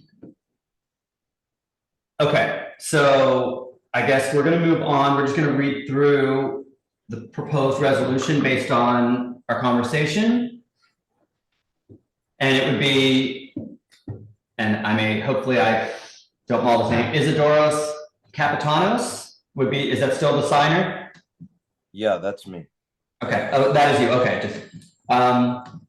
So as a qualified representative of RJM Hospitality at 88 2nd Avenue, are requesting a full liquor license that will operate a full service restaurant, specifically an American restaurant, with kitchen open serving food during all hours of operation. The hours of operation will be, now, on your application, it was 7 a.m. to 11 a.m. You put 9 a.m. to. So yeah, this is the thing. My location in Gramercy is open from 7 a.m. to 5 p.m. I would like to and hope I can just clone my exact business there. Again, I don't know. Russ, we have to live with 9 to 9 because that's what we put in the. Here's the question. I think normally if we say 9 a.m. to 9 p.m., it's opening no later than 9 a.m. We would encourage people, we like daytime and morning businesses. So if you want to open before 9 a.m., that's fine. Yes, that's what it is. I would most likely, I would want to open at 7 a.m. 9 a.m. to 9 p.m. all days. If you want to open at 7, that's great, but you're just required to be. Perfect. That's right. Russ, listen to his explanation. Yeah, so I think we're good. I think we're all on the same page. You agree with that. So you will close all outdoor dining allowed under the open restaurants program and any other outdoor uses by 10 p.m. You're not having a doorman. You don't need soundproofing. You will close any front and rear facade doors and windows at 10 p.m. or when amplified sound is playing. You will not have DJs, live music, third-party promoted events, any event which a cover fee is charged or scheduled performances. You will play ambient recorded background music only, not apply for an alteration without coming to CV3, will not participate in pub crawls, will not have unlimited drink specials, including boozy brunches. Will have a happy hour, will end by 7 p.m. Will not have wait lines, will have staff person responsible for no loitering, crowds, or noise. Will post a stipulation and residents may contact the manager owner at the number below. Everything, you agree with everything that we just went through? Yes. Okay, thank you. So that being said, is there a second for the motion? Second, all three. Okay, then we'll move to a vote. Jamie Felber? Yes. Michael Lavario? Yes. Amanda Lou? Yes. Clint Snutzer, yes. Okay, the motion passes. We will send out, or the office will send out these stipulations to you soon, tomorrow or Wednesday at the latest. You just need to get them signed, notarized, and returned back to the office as soon as possible. The instructions will be in the email. Thank you. Great. Have a Thank great you. night. Okay. Thank you very much. Okay. On to the next. We have number 8, Wonderland, which is 96 2nd Avenue.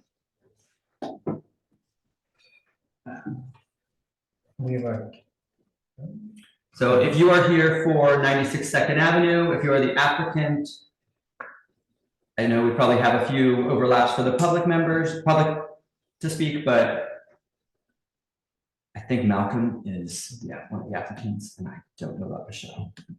Carol's always in the public. Promote them all. What's the issue with this application? What? What's the issue with this application? I don't know if there's. Oh, you said, okay. There's just some people who speak for it. Okay, so I think Malcolm, I know you're the applicant, correct? Hi, I'm sorry. This is Michelle. Jasleen Cower is our attorney. Oh, she's on. Okay, thank you. Okay. Am I on now? Hi, how are you? So I'm going to give a quick summary, and then we're going to move to any members of the public, and then we'll go. Well, actually, first we'll go to you for comments, and then members of the public, and then back to the committee for our resolution. So. Thank you so much.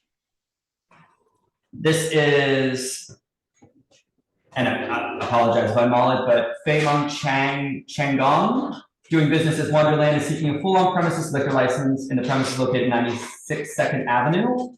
It's an application for an establishment with 60 people, 14 tables, and 54 seats, with a stand-up bar serving Asian fusion with a full kitchen during all hours of operation and ambient background recorded music. There are 11 full on-premises licenses within 500 feet. This location was previously licensed to the Mermaid Inn with a full on-premises license in 2003. The applicant currently holds an OP license for Changgong 888, doing business as Chili, and there was only one commercial approval and complaint with police action necessary, so it's really negligible. I don't think we received any emails for or against this application, and 34 residents who live within 2 blocks of this location signed a petition in favor. And just let me check one thing. I just want to make sure that I didn't miss an email. I don't think we did. No, I had no emails from them. So, okay, that being said, is there anything that you need to correct, change, or modify of what I said for the summary? Yes, if I may, thank you so much. I appreciate the opportunity right now to speak on behalf of my clients for Wonderland. I just wanted to update that the application said 60 seating. However, the architect, that was incorrect. The architect states that it's 74 seats. And if you add up everything, it's 54 table seats indoor, 6 bar seats indoor, which is a total of 60 indoor seats, and 9 outdoor seats. So that's a total of 69, still under the occupancy of 74 seats, which is the maximum occupancy. So you added in, just question, you added in the outdoor seats. That doesn't really, the occupancy of 74 doesn't include the outdoor space. So that should be fine.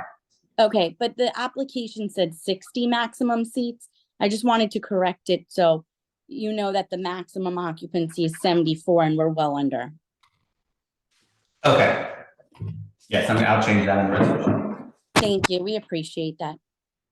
So it's an occupancy with establishment of 74 people, 14 tables, 54 seats with a stand-up bar serving Asian food. So is that 54 table seats indoor, 6 bar seats indoor. So that's 60 indoor. 54 plus 6. Yeah, so 60 indoor. And the occupancy is 74 seats. Gotcha. Now I got the 6 bar seats. That makes us the 60 indoor. Gotcha. Okay. We're good. Thank you. Anything else that you need to add or correct? That was the main thing that I wanted to just bring to your attention. Yeah. Okay. So that being said, I do think there were, a couple people from the public to speak to this item. If you were here from the public to speak to this item, please raise your hand. Going once, seeing none, I guess we're going to move on to the committee. Committee members, any questions? No. Okay, it was a really simple one, and it was one that I almost put into expedited, but there was some reason. Anyways, okay. That being said, we're going to read through the stipulations. We're going to put them up on the screen. We will go through those. Thank you. Malcolm Ming is a qualified representative of Fei Shang Cheng Gong Inc. at 96 2nd Avenue. It is requesting a full liquor license and will operate a full-service restaurant, specifically Asian fusion, with the kitchen open and serving food during all hours of operation. The hours of operation will be 4 p.m. to 12 a.m. all days. I think you are intending to use, well, obviously we mentioned that earlier, you are intending, so we're not going to check off outdoor, will not use outdoor space, but you didn't check off, you will close all outdoor dining under the open restaurants program and any other uses by 10 p.m. Is that okay? You're closing them all by 10 p.m.? Yes, that is fair to say. Perfect, so we'll check that off. Oh, sorry. Sorry to interject 1 second. Malcolm, did you still want the 11 p.m. outdoor? Yes. Is that possible, committee members? It's pretty much across the board. We keep it at 10. It's the community ward 3. And actually most of the community wards around us, it's at 10 p.m. I know the city does allow later, but we've pretty much stuck to 10 across the board. Okay. Malcolm, are you okay with that? Yeah, it's okay. Okay. And then the outdoor will be till the indoor is 12 a.m. Yes, the indoor is 12 p.m. That is only specific for the outdoor. The indoor is still 12 a.m. Okay. And then we'll stipulate to that. Okay, thank you. And then you're not having security. You're not installing soundproofing. You will close any front rear facade doors and windows at 10 p.m. or when amplified sound is playing. You want to have DJs, live music, third-party promoted events, any event which have cover fee to charge or scheduled performances. Right, that's all correct. We're just going to play ambient music. It's going to be the recorded background music.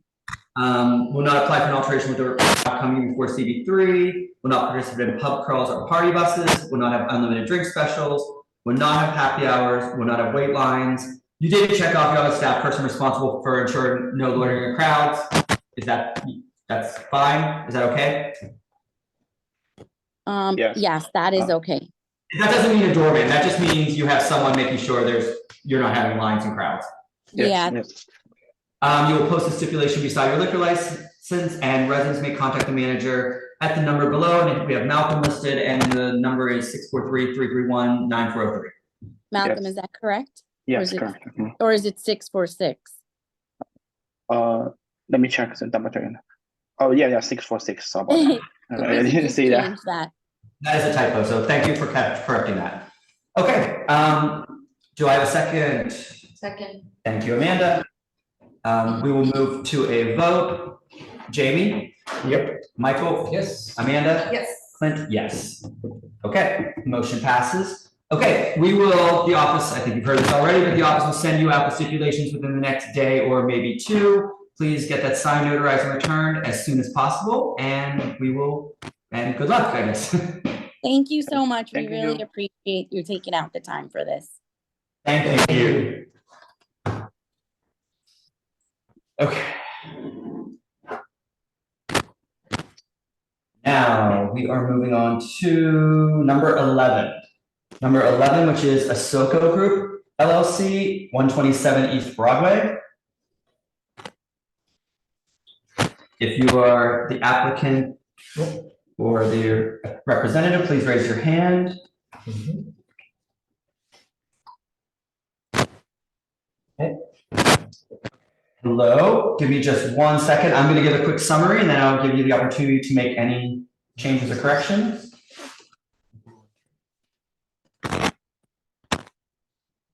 Okay. Wait, did we do 1.13? We did what? Yeah, we did expedite. We did the very beginning. Yeah, you're right. Yep. Right. Okay, so Asoko Group LLC is doing business as, it's actually, you haven't decided on trading yet, so we can leave that blank. Seeking a wine, beer, and cider license in the premises located 127 East Broadway. This is an application for an establishment. You did not have the total number of people, your total occupancy listed. It has 14 tables, 29 seats with one stand-up bar, which has no seating, Japanese food prepared in a food prep area, serving food during all hours of operation. Music will be at recorded background levels. This location is currently unlicensed, but was previously licensed for a restaurant, beer, lucky store, and bakery until April 2016. We did receive a letter from the Diamond Square Block Association in support of this application. 19 residents who live within 2 blocks of the location, including 5 in the same building, signed a petition in favor of the application. And the hours of operation would be 6 p.m., closing by 1 a.m. on all days. Is there anything that you need to change, correct, or add? We just want to say that we just want to focus on creating a really authentic cultural learning experience because both Cho and Yuri are from Japan, and we want to just create a community that can love Japan and sake. Cool. Okay.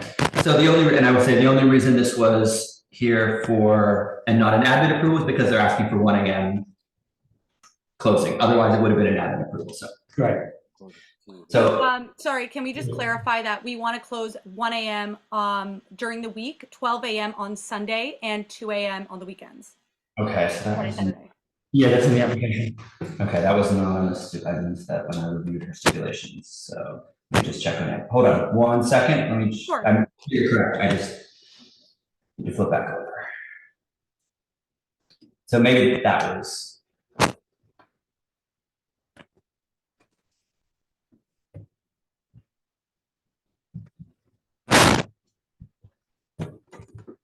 Okay, so let me just step back, and it was, so your proposed hours are, yes, it's Sunday, 6 p.m. to 12 a.m., Monday through Thursday, 6 p.m. to 1 a.m., Friday and Saturday, 6 p.m. to 2 a.m. Yes, that's correct. I was mistaken. What I was reading from it on your application, that is what you had, so I apologize for that. So that is the only, actually, the one quick question that I did have that wasn't put in on the application was, how many people, what's your total occupancy? We can confirm with our architect. Yeah, maybe 40. I don't know. Let me see. We're gonna confirm really quick. Okay. So while we do that, Can we get it tomorrow? Because when you get into stipulation, I don't know. No, it's not a stipulation, it goes in But you need in the the resolution. I needed the resolution. Yeah. So can we get that tomorrow? She was looking at it right now, but we can, so we can, well, if you're reaching out to someone, we can move on from that and just, and I think that was the only other thing on the resolution that was the question. Okay, so we've corrected, was there anything else other than the hours, which we've just now corrected, that you wanted to add or change? That's it. Okay. So that being said, we're going to go ahead and we're going to put up on the screen the stipulations form of what we are going to be approving, and we'll go through that with you so you can see it as we review it. Sure. So it would be Yuri Atakura. Yes. Sorry about that. The Soko Group, located at 127 East Broadway. They're applying for a wine and beer license and will operate a tavern bar with a kitchen open serving food during all hours of operation. The hours of operation will be 6 p.m. to 12 a.m. Sunday, Monday through Thursday, 6 p.m. to 1 a.m., and Friday and Saturday, 6 p.m. to 2 a.m. That is correct. Okay. I will not use outdoor space for commercial use. I will. So you did have checked off you're employing a doorman and security. Are you intending to have a doorman and security? No, that's a mistake. We don't need doorman and security. Okay, perfect. So we'll remove that. Check that. And then you were going to install soundproofing. Also, I don't know why, mistake. We are not going to have a soundproofing. That's fine. So that can mean we'll take that off. And then you will have a closed fixed facade with no open doors and windows except the entrance door, which would be closed except when being used for entrance and exit by 10 p.m. Correct. You will not have DJs, live music, third-party promoted events, any event which a cover fee is charged or scheduled performances. Yes. You'll play ambient recorded background music only, not apply for an alteration without coming to CB3, will not seek a class change to a full on-premises license without it coming to CB3, will not participate in pub crawls, will not have unlimited drink specials, you will have a happy hour and it will end by 8 p.m. You will not have wait lines, you will will have a staff person to ensure no loitering, noisy crowds. You will conspicuously post a stipulation beside your liquor license, and residents may contact the owner manager at the number below, and that was Yuri Atakura, and it was 929-235-6632. Yes. Great. Does that look good to you? Yes, great. Okay, so do we have a second for that? Second. Thank you, all of you. That being said, we'll move to a vote. Jamie Felber. Yes. Michael Lavario. Yes. Amanda Lou. Yes. Clint Smeltzer, yes.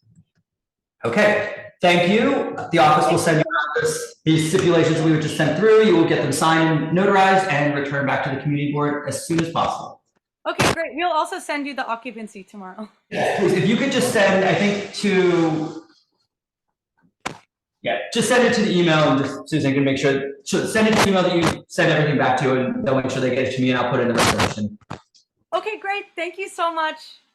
Thank you. Thank you. Thank you. Okay. Moving right along. Okay, we're going to move on to number 15, Idle Flora LLC, 188 Allen Street.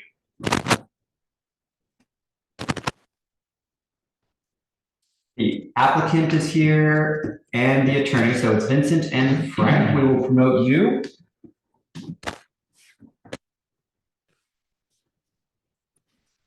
I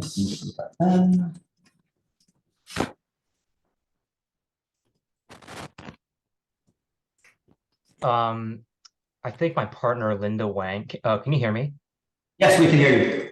I think my partner Linda is also on the call, if you can promote her as well. Yeah, we will add her in right now. Okay, so I'm going to give a quick summary of the application, give you a chance to respond. We'll move to the public and then back to the committee. This is Idle Flora LLC, doing business as Idle Flora, seeking a full on-premises license for a premises located Allen Street. I think, well, maybe or something. Okay, is that?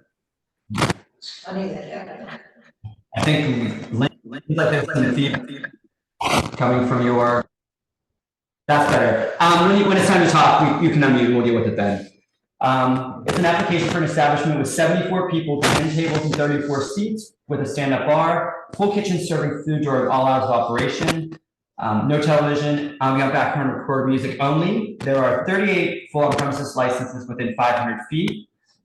Previously, this location operated as a restaurant with full on-premises liquor licenses as Cheese Grill from 2017, with a beer and wine license issued in 2019. In July of 2020, they were approved for a full on-premises license with hours of 11 a.m. to 10 p.m. Sunday, 11 to 12 Monday, and Thursdays, and then 3 a.m. closing Friday and Saturdays. The applicant currently owns and operates 7 establishments in New York, including 3 in this community board, and 2 of which have been on-premises wine and beer licenses.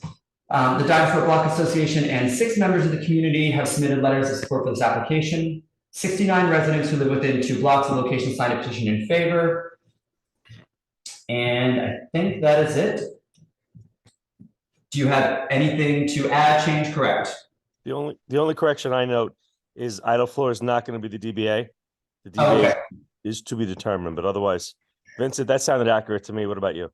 I just leave it as idle flora is seeking a full on-premises license. We'll take out the DBA. Do you want to speak a little bit about the concept, Vincent? It's really your baby. Yeah, absolutely. So I know it's been a long night, so I'll keep it pretty brief. But I'm a resident of the East Village and have lived in New York for about 15 years now. Super excited to be here with my partner Linda, representing Idle Flora. This is a concept we've been very passionate about for a long time. On the tea side, our primary focus will be on sharing the culture of traditional Chinese herbal teas. And these are teas that are typically made out of dried herbs and flowers and are non-caffeinated. They have kind of thousands of years of history dating back to the Han Dynasty, but are still not readily available in New York City. And we'll be pairing this tea service with a seasonal and entirely plant-based menu of Asian-inspired tapas. And yeah, I think with that said, I'm happy to sort of address any questions or concerns, and we'll sort of turn it over to Linda now just for a brief intro. Okay, Linda, you can go ahead and unmute yourself, and I'll stop speaking, and hopefully there'll be feedback. Okay. Hi, my name's Linda, and thank you so much for having me here tonight. So I've lived in New York for all of my life. I was born and raised here. I'm pretty excited to be bringing this concept to the Lower East Side along with my partner, Vince. A bit of a background. I've worked in the restaurant industry my entire career. As I think Vince and Frank mentioned, I have 3 currently licensed restaurants in CB3 and then 3 other licensed restaurants in other NYC neighborhoods. Super excited about this product as I think it's pretty unique and it brings cultural and historical aspects, as Vince mentioned, of Chinese herbal tonics to LES and NYC, something that we don't see very often. Again, so I appreciate everyone's time, and if there's any questions, please feel free to ask me. Okay. Thank you. I mean, I'm not gonna die on this hill, but my only question is, you're extending your hours an hour from what the previous location was. It was only till 3 a.m. I mean, do you expect that you're gonna do is this part of your plan? Do you feel you need that hour? Yeah, I can speak to that really quickly. I think for us, plant-based food is something I really believe in. It's something I think is our future. It's great for our health. It's great for our environment, but it's just a bit of a tough business as you kind of naturally perform worse on both price and cost and volume as well compared to non-plant-based concepts. And I think for us, it's really just about having that flexibility to ensure that this concept is viable. Obviously, it's a bit different from what you're used to seeing with our focus on these types of teas that aren't really available right now in New York, as well as plant-based food, which is definitely growing in demand, but still kind of a different segment. So that's sort of why we have the 4 a.m. No, you battle. Okay. Any other, so wait, just before we go, are there any members of the public? I don't think there were, but let's make sure there was no one. Oh, sorry, we have 2 members of the public. We're going to. Are they in favor? Can we just? Okay. Awesome, if they're in favor. If, are you, so Yang and Charlotte, are you speaking in favor of the application? Yes, in favor. This is Charlotte. So we will just, I mean, I'm not, if you have anything specifically you really need to say, otherwise, we can just note you as in favor. It looks like, I mean, this is going in the right direction for them anyway, so we can just kind of move things along, and unless you have anything that's completely essential to this, we'll note you as two people spoke in support. No, I just want to express, as an Asian American, really excited to see this happening and happy to have more plant-based options later at night in our neighborhood. So definitely in favor. I want to keep it short for everyone. Great, thank you very much for that. Thank you. Okay, so no other members of the public. I think the committee is satisfied. We are going to bring up the resolution, or I'm sorry, the stipulations on the screen. We will go through those with you, and this is what you will be signing, what we will be approving and you will be signing. So it will be Vincent Ning as a qualified representative of Idle Flora located at 188 Allen Street. Agrees to the following stipulations.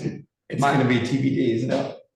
Well, it's still the corporation. It's just that's. Oh, I'm sorry. You're absolutely right. I apologize. We'll operate a plant-based tea house. Yes. Well, actually, it should be. You know what? We should change this to. It will be a full-service restaurant, and it would be over here under type. It would be plant-based tea house and tapas. So just move that up and then change that because it is a full-service restaurant. Okay, and then just uncheck that second one. Okay, so we'll operate a full-service restaurant, specifically a plant-based tea house and tapas restaurant with a kitchen and open serving food during all hours of operation. The hours of operation will be 10 a.m. to 1 a.m. Sunday through Wednesday, 10 a.m. to 4 a.m. Thursday through Saturday. I will not use outdoor space for commercial use. I will close, actually, uncheck the second one. So I will not use outdoor space for commercial use, will not have doorman, will not install soundproofing. You didn't check off whether you're closing your front. I think those windows open, correct? Yeah, you can check the closing them at 10 p.m. every night. So I will close any front and rear facade doors and windows at 10 p.m. every night. You will not have DJs, live music, third-party promoted events, or any event in which a cover fee is charged or scheduled performances. We'll play ambient background recorded music only. Will not apply for an alteration without coming to CV3. Will not participate in pub crawls. Will not have unlimited drink specials, including boozy brunches. Will have a happy hour that ends by 7 p.m. Will not have wait lines. Will have a staff person responsible for ensuring no loitering and noisy crowds.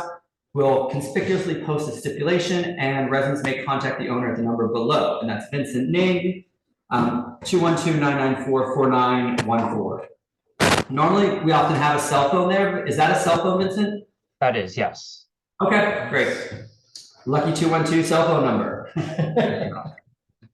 Okay. Do we have a second on the motion? Second. Amanda seconds. And we'll move to a vote. Jamie? Yep. Michael? Yes. Amanda? Yes. Clint? Yes. Okay, the motion passes.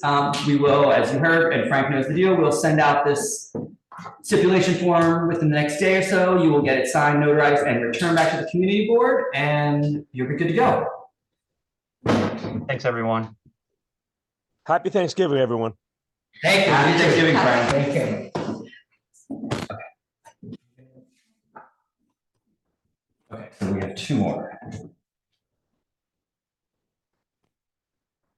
Okay, two more items. So we are moving on to number 16, which is going to be 205 Allen Street, Made in Houston Incorporated.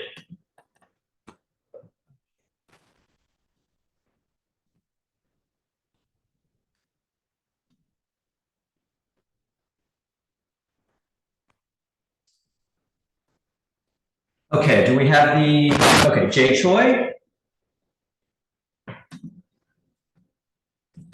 Okay, I think we have Jay Choi and Jay Yu. Are you the applicants for this? No, I'm the representative, and then David Yoon, he's the president of the corporation, should be together with us, I believe. Hi, I'm Jay Choi and he's Yong-min Kim. Okay. Okay. You said, so everyone's here? Yes. Everyone's there. Okay, so I'm going to give a quick summary of the application, and then we'll give you an opportunity to respond. Okay.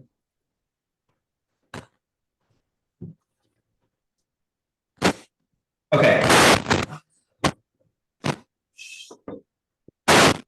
Hold on 1 second. I had a minor.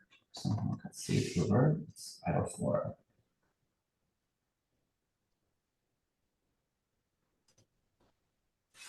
Did you do this one? I did the previous one. Okay, hold on just 1 second. This is my fault. I had a file labeled incorrectly. It's 205.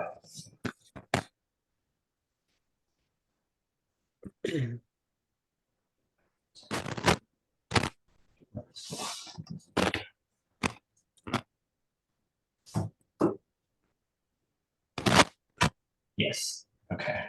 Sorry about that delay. I have the correct file open now. I must have saved it at the top. Okay. This is Made in Houston Incorporated seeking full on-premises license for the premises located at 205 Allen Street. It's an application for an establishment of, and I don't think that was in some of the application, we need to fill that in, 15 tables, 30 seats, serving Korean food during all hours of operation. The hours of operation would be 12 p.m. to 12 a.m. Sunday through Wednesday, and 12 p.m. to 2 a.m. Thursday through Saturday. There are 3 full on-premises licenses within 500 feet. This location was previously a restaurant as Mi Salsa. The applicants operate Plus 82 Incorporated, doing business as C as in Charlie and CB2. There have been no known commercial complaints at this location. We received no letters in support or against this application, so it's a pretty simple one. That is basically, do you have, so sorry, that's the summary. There's a pretty simple one. Do you have anything to add, change, or correct? No, you pretty much covered everything that I have. Do you have, just the one question, do you have the, what is your total occupancy or the total number of people? In the restaurant. In the restaurant?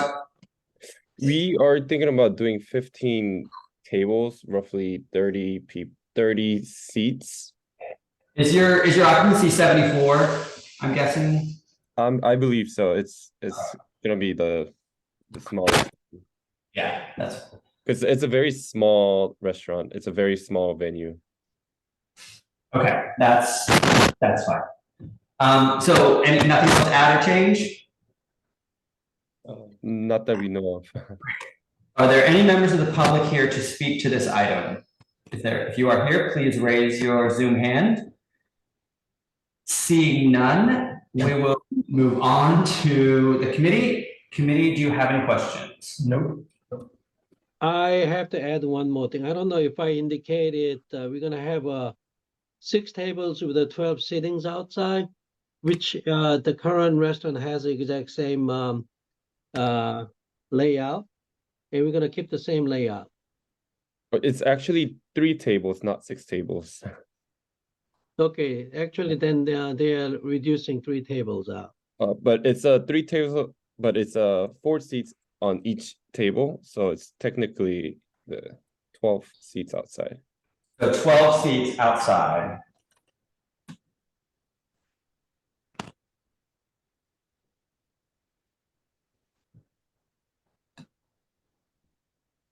Okay. Which is there already, actually. Mi Salsa is already. I think they do already. I think they have those tables out there. Yeah.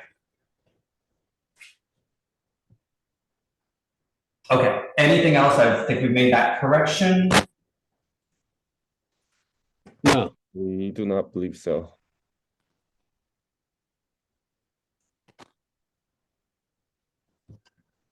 Okay. So that being said, we're going to bring up onto the screen the stipulations, and we will go through those quickly. So it would be Jay Choi as a qualified representative of 205 Allen, located at 205 Allen Street. is applying for a. Is it full or wine, beer, and? Yeah, it's a full, that's a mistake, so it should be. Oh, yes. You're applying for a full OP, not wine and beer, so we need to correct that. We'll operate as a full. It's beer, wine, and soft. No, just beer and wine was correct. No hard liquor. Yeah, sorry, so it was, the stipulation form was originally correct, so it will operate as, it's applying for a beer, wine, and cider license, will operate as a full-service restaurant, specifically a Korean restaurant, with the kitchen open and serving food during all hours. The hours of operation will be Sunday through Wednesday, 12 p.m. to 12 a.m., Thursday through Saturday, 12 p.m. to 2 a.m. You will be using outdoor space, so you will close all outdoor dining allowed under the open restaurants program and any other uses by 10 p.m. You're not having security, you're not installing soundproofing. You did not check off though, I know the windows open on that space, so you'll close any front or rear windows and doors at 10 p.m. or any night when amplified sound is playing? Yes, that's correct. Okay, so we'll check that off. You will not have DJs, live music, third-party promoted events, any event which a cover fee is charged or scheduled performances. You will play ambient recorded background music only. You will not apply for an alteration to the method of operation without coming to CB3. Will not participate in pub crawls or party buses. Will not have unlimited drink specials, including boozy brunches. Will not have a happy hour drink specials. Will not have, so yeah, you're not going to have wait lines. You didn't check that, but you're not going to have wait lines outside. No. And then we'll have a staff person responsible for ensuring no loitering crowds. We'll post a stipulation inside the liquor license, and residents may contact the owner at the number below, which is Jay Choi, and it's 929-394-4004. That's correct. Everything look good? Okay. Everything looks good. We have a second. Second. Thank you. We'll go to a vote. Jamie? Yep. Michael? Yes. Clint? Yes. Amanda has left us, so we're down. Okay, that being said, thank you. The office will send this out to you tomorrow or the next day, and please get it back to us signed and notarized as soon as possible. Thank you very much. Have a good holiday. Thank you. Good luck. Thank you. Okay, now this one, never sent the petitions. So I emailed him today. We are going to, if they're here, we can check with that. Fine. So we are now going to move on to number 7, which is 17, Dua Cafe, 520 East 14th Street. Is the applicant here for Dua Cafe? Please raise your Zoom hand if you are.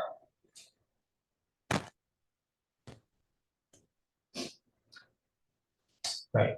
So we have, there's two people. I think it's, is it CI? Yes. CI and Zoe, are you here for 520 East 14th Street? Please raise your Zoom hand, or just promote them to ask if they're still here. So promote them and we'll ask them. He also just microphone. Yes.